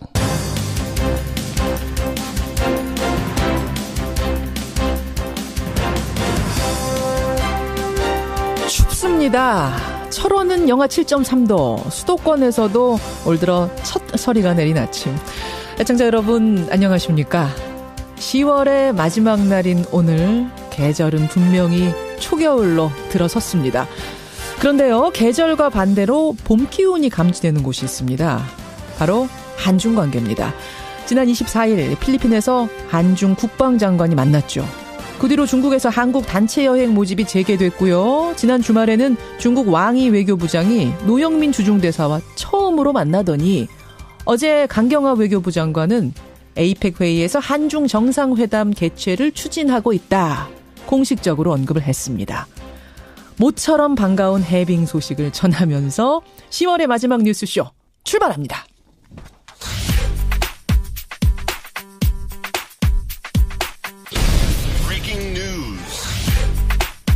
김현정의 뉴스쇼가 주목한 오늘의 포인트 김정훈 기자 나와 있습니다. 어서 오세요, 김 기자. 네네. 첫 포인트 뭐부터 볼까요? 네, 한중 관계 살펴봐야 되겠죠. 한중 관시의 복원입니다. 사드로 정말 꽁꽁 얼어붙었었는데 복원 조짐이 보입니다. 네, 그렇습니다. 중국은 무슨 일에든 서로의 깊은 관계, 이른바 관시라고 하죠. 그렇죠. 그 관시를 전제로 하는데 한중 관계 그 관시가 회복될 가능성이 엿보이는 겁니다.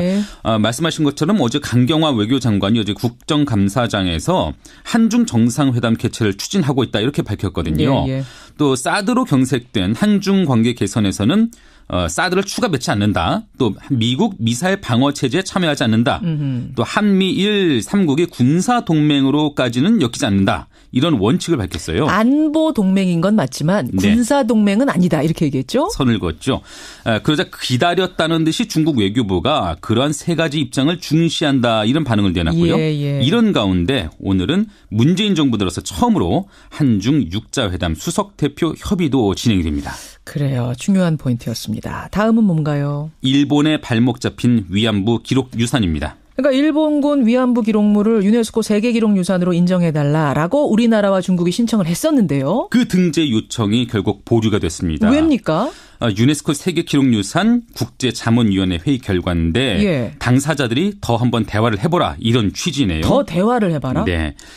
위안부 기록물은 피해자 증언 기록 또 이를 뒷받침하는 각종 사료 등 2,700건인데 그동안 유일하고 대체 불가능한 자료다 이런 평가를 받았어요. 그런데 분담금을 무기로 유네스코를 압박한 일본이 저지를 해서 결국 뜻을 이루지 못한 것으로 보입니다. 일본하고 우리하고 더 얘기를 해보라는 얘기입니까 지금? 예.